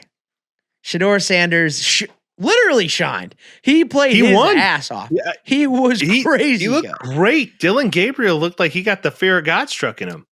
He looked very good. Everybody in the world, from LeBron James to Deion himself to everybody else, told you he was good, told you he was this good. Everybody should have known this. Everybody, essentially, he won the Super Bowl this week. He's the guy on the third place podium biting the medal. Third place medal. Yeah, that's what he's doing right now. I'm not saying he can't be good, but I am saying that hit the brakes for a minute. He's playing against second stringers, some third stringers, playing very well, reading the offense really well. Formidable. Gonna be on the team. There's no denying that. Well, they have 6 quarterbacks. Yeah, he's gonna be on the team. 5. My bad. It'll be Dylan Gabriel, Flacco. It'll be Gabriel, Flacco, and Shaduer. And then they brought in Tyler Huntley. I think Huntley's practice squad are off the team by the end of training camp. I don't think Dylan Gabriel makes this team. How? They just drafted him. How are you going to justify keeping 3 quarterbacks, 4 quarterbacks? Is this Dylan Gabriel sucks and I hate him, Mike, or is this reasonable? And Deshaun Watson? That's true. They keep 4. You're going to keep 4 quarterbacks on a roster? Possibly. You can't put Deshaun Watson in the practice squad. Dylan Gabriel's not signing for the practice squad. No shot. Dylan Gabriel's not making this team. If Shaduer plays out the way he is, that's the worst draft capital ever used ever. I just find it hard to believe that they're going to get rid of either rookie. It's hard. It's a hard thing to sell. So what? Flacco doesn't make it and Deshaun starts? In my eyes, Flacco's on the team. Flacco's your starting to quarterback. I agree, but you're going to keep your rookies. There's no way they're going to get rid of 2 guys that they draft. Like Dylan Gabriel's what, 3rd round? Dylan Gabriel was drafted in the 3rd round, Vince.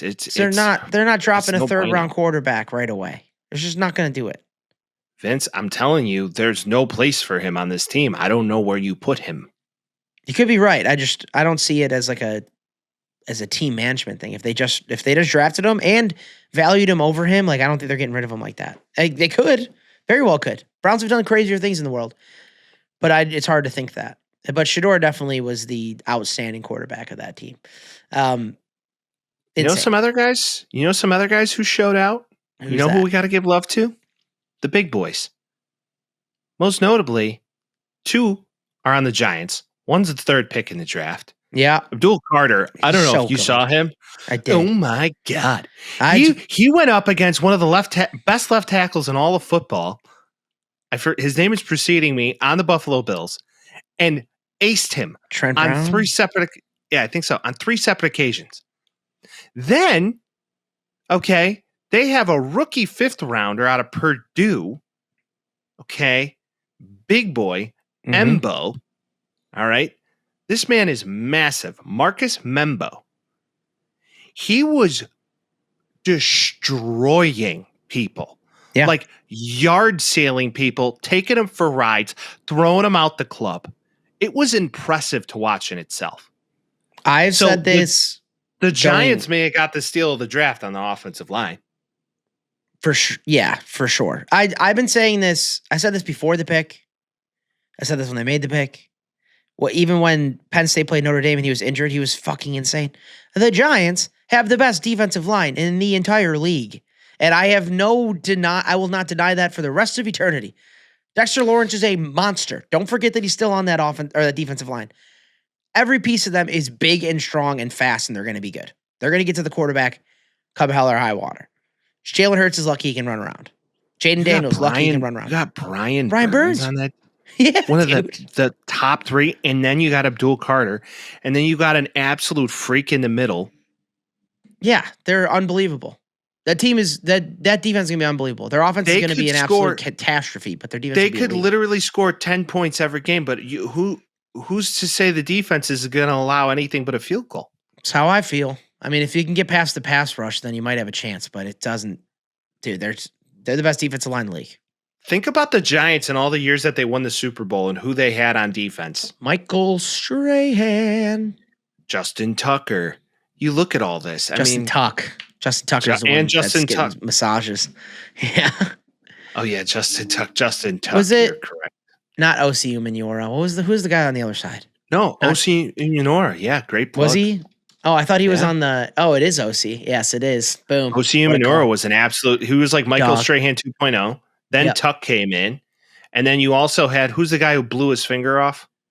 Jason Pierre-Paul. I forgot that he cut his teeth on the Giants. That was an epic run of defensive ends, and the Giants are keeping the lore alive, and you kind of gotta love it. And I like Dayball. Dayball's quotes recently, with the 6'7". You gotta love that mid. There's a reason that edge rushers are valued so high, and it's because of this shit. And if they can be good and big in the middle like that, tush push. Hey, how about tush Justin push? Fields out there? Oh, tush push in the preseason. I did see that, but tush push against the Giants now. Maybe? It might be a battle. It might be a battle now, dude. They got a couple big boys trying to stop that. No, you got to give the Eagles credit where it's due. They got that thing locked down. How many teams do the Commanders thing and just keep jumping off sides over and over again until they stop it? I mean, that's the best way to just frustrate it, even though the refs have come out and said, we'll give you a score if it's on the goal line.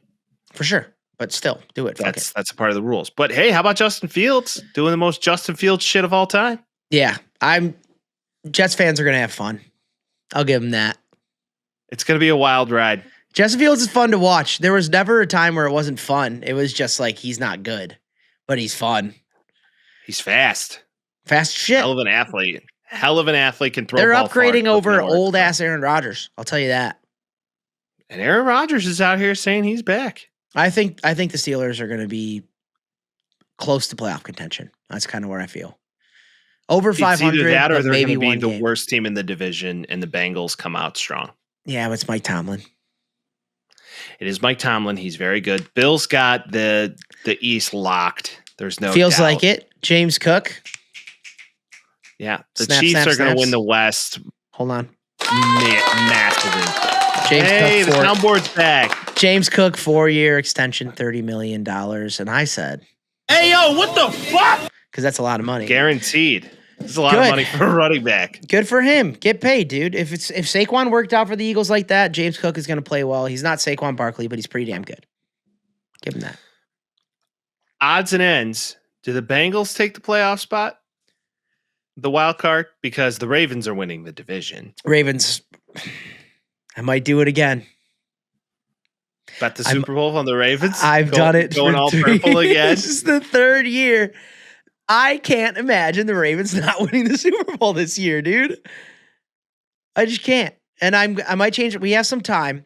The competition's coming back, baby. And I'm excited. Week 1, for people that are new to this show, we make our picks every single week going up to it. Halfway through the year, we make our playoff predictions. I could see me doing it again. I can also see a Joe Burrow MVP this year. That's hot in the presses. I think they're going to take that into consideration because he was so good last year and it didn't work out. But yeah, it's just the Bengals don't have a defense, dude. What are you supposed to do with no defense? Any word on Trey Hendrickson? Because Trey Hendrickson is a huge part of this whole scenario. And all 3 of our golden Holding gooses right out. now, all 3 of our holdout golden gooses, Terry Mack, Micah, Trey Henderson, nothing's happened. So if we're looking at it this year, just a fun little run through AFC East, Bills. Patriots going to be better. Terry McLaurin gets moved, or does he stay on the team? I think they try to sign a contract until they can't anymore. I don't think they're going to move him. That's just such a slap in the face if they don't sign him, in my opinion. I agree. I'm with you. AFC West, everybody likes the Broncos. People love the Broncos this year. Defense got better. Maybe a wild card spot, but they're not going to win the division. The Chiefs are the kings of that division until Chargers are going to be better. Broncos are going to be better. Raiders are going to be kind of better. Remember a few years ago when Russ cook, went to the Broncos, and then everybody's talking about the Chargers. We were talking about, wow, this is the toughest division. And then the Chiefs just fucking molly. Yeah, you got to imagine they're going to win it again. I'm not going to bet against them, but I'm just saying, like, no shot. This Bo Nick Sean Payton situation is better than it was when Russell Wilson and was it McDaniels then? Just bad. And then the Chargers got Harbaugh now for a couple of years. They developed a little bit. They're a little bit better, so it's possible. It'll be a harder division this year. I still think it's probably the hardest in the league. AFC North, you can make an argument for that division too. Ravens win it. I'm not going to disagree with that statement. I mean, the Ravens are really good. I really want Joe Burrow to be great, but I just kind of feel like that team is just bound for cheapness. They are like the White Sox of the NFL. Yeah, it's bad ownership. Bengals second, Steelers third, Browns fourth, probably. AFC South's a fucking mess. The Texans win it again. Who knows if Tank Dell even comes back? A lot of people are saying he's not coming back anytime soon. But I mean, the Jags might surprise some people. New offensive mind. They don't see a lot of film on them. The Jags could steal some games this year and maybe surprise some people. Not only that, but Travis Hunter looks legit. He looks good. So, and he's, they got a kicker that can bang the ball 70 yards. Word around town is Cam Ward's looking pretty good. Cam Ward had one series and he scored a touchdown. That's wonderful. That's I'm great. saying in practice. Word around town is they like him a lot. His demeanor's good. He's throwing the ball well. We'll see. I just loved his thought when they were like, Will Levis is getting season-ending surgery. Your thoughts about that? He's like, I'm worried about Cam Ward. Yeah. Should be. Yeah. What if he started dating Gia Duddy? That'd be crazy. That'd be crazy. Hilarious. He's locked in on football.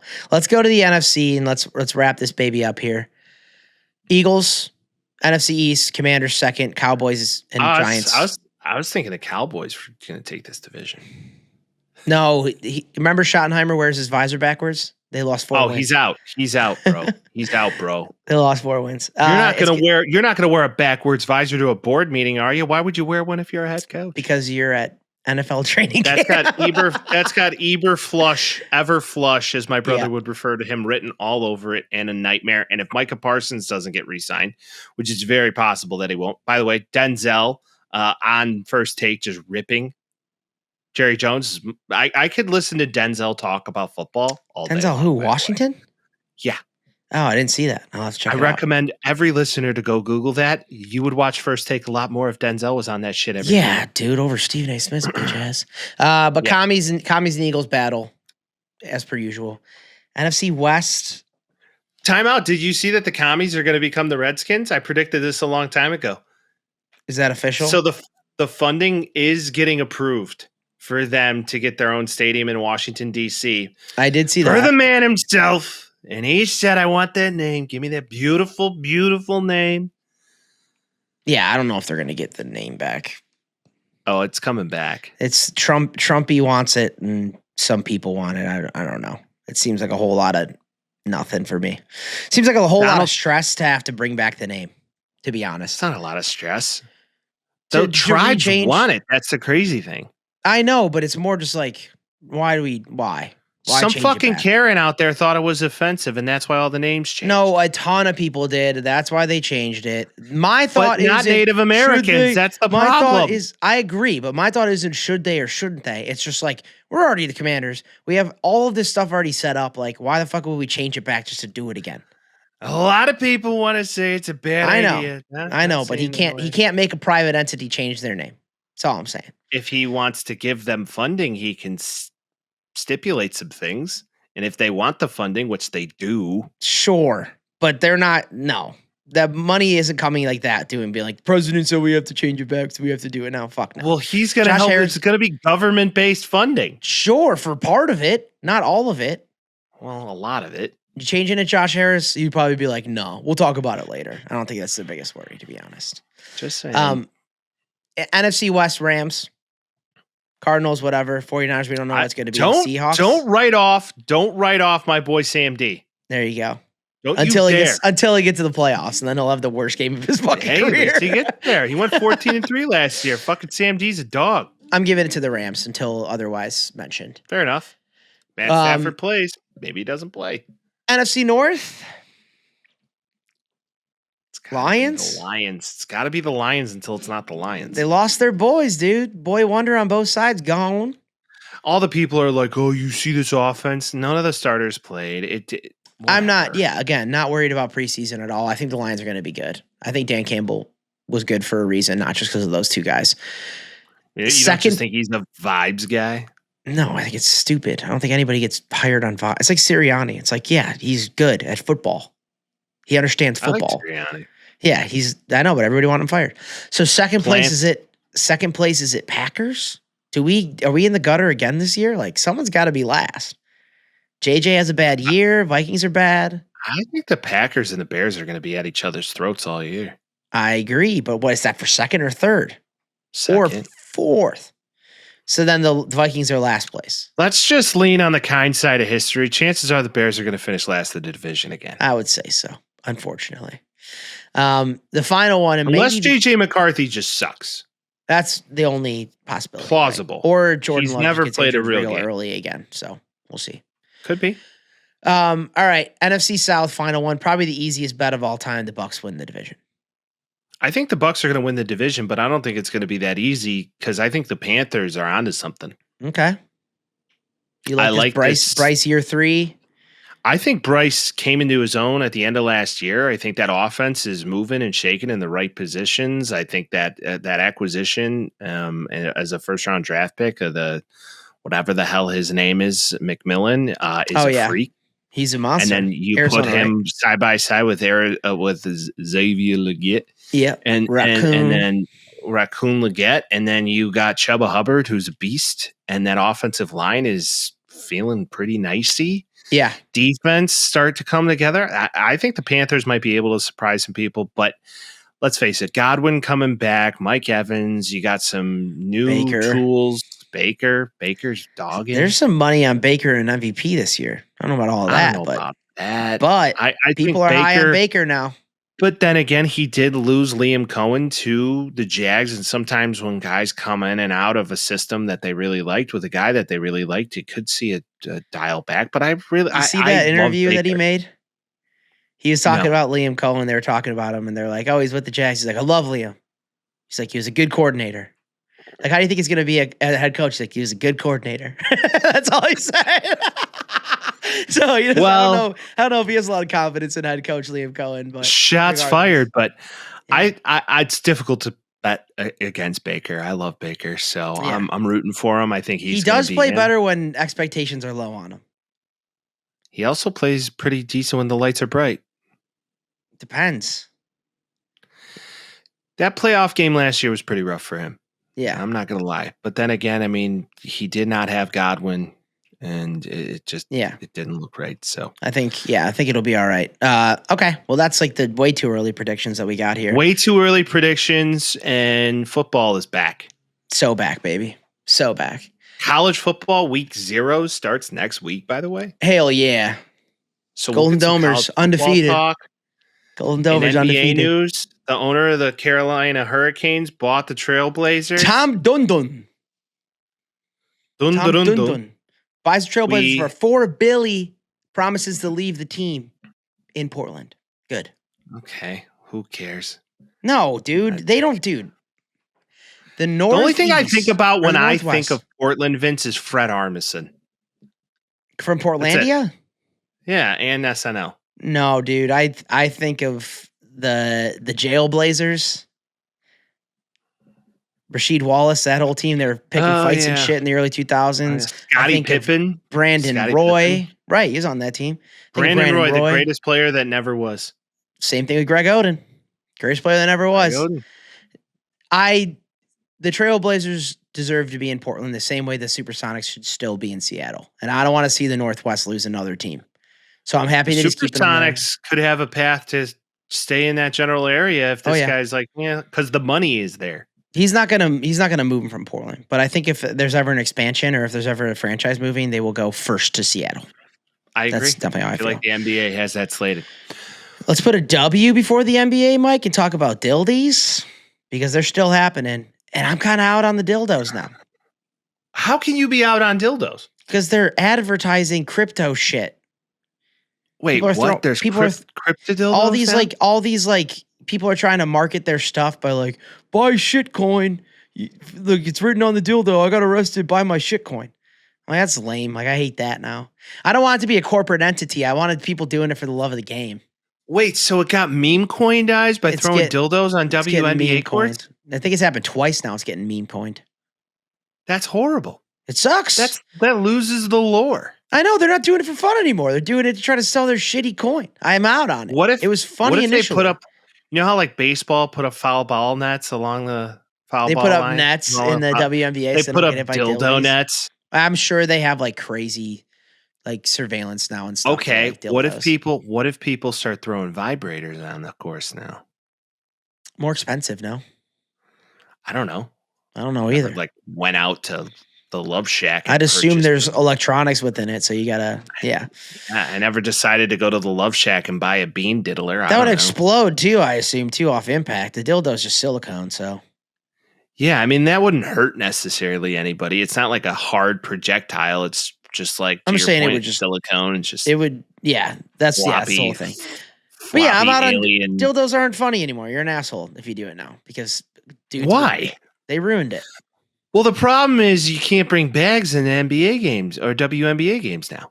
You can't do that in any sport, though. What if in the NBA season there's like an odd feminist group that comes to NBA games starts throwing flashlights, like pocket pussies on the court?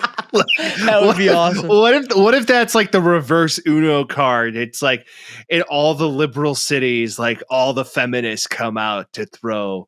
No, it's like when remember that Timberwolves game where that lady like glued herself to the like hoop or whatever. She's like, I'm gonna stay here, and then it took him like 4 minutes to just get her off the hoop and move on with the game. Yeah, it's like that. It's like, all right, and the game resumes. But I could see an odd feminist group just coming out of the woodwork, just being like, here we go. But I don't know how you get into an NBA stadium with a flashlight on you. So, but not a flashlight. I'm not saying a flashlight. Like it could be just like a pocket because they call them that, a pocket meow, because you can throw like you can. I put wish them I in had your a pocket. soundboard. Yeah, you do have a soundboard. I know, not with a meow on it. Is what I'm saying. Oh, you need a meow. I don't know. I'm just saying that I'm out on dildo game. We're good. We're good on that. All right. It ran its course, and now it's just people trying to profit off it, and that's lame. If you see odd rolling feminist groups around NBA games this season, let them do it. Let them do it. On NBA courts. That would be so funny, dude. I would be in that. Oh, it's so coming. Funny. It's LeBron coming. James just gets faced with like a vagina. Oh yeah, and then he'd like get that person banned from any NBA game of all time. Get out of here. Yeah, don't need it. Like, I just can't handle this anymore. I'm just getting shots fired at me of these pocket pussies, and I just can't handle this shit no more. LeBron James getting cream pied on the court. It's a good time. And yeah, so I'm done with dildos. We're out on dildo. Or I'm out. All right, this pod is out on dildos until the next thing pops up, and then we'll go from there. Correct. College if football it's funny starts soon. and not profitable. Yeah. We are so jacked to get back into college football talk. It is such an exciting time to be alive, people. It is episode 33 of the Taxi Squad podcast. We are out. Of course, we'll see you next week. If you have a family or a friend, make sure you share it to them. And if you have a topic you'd like to discuss with us, 312-725-2107. Thank you to everybody who wished me a happy birthday. I appreciate you always. And of course, we'll see you next week. Peace. Talking Tales with Mike and Vince. Oh, jazzy beats while we dispense. Yeah,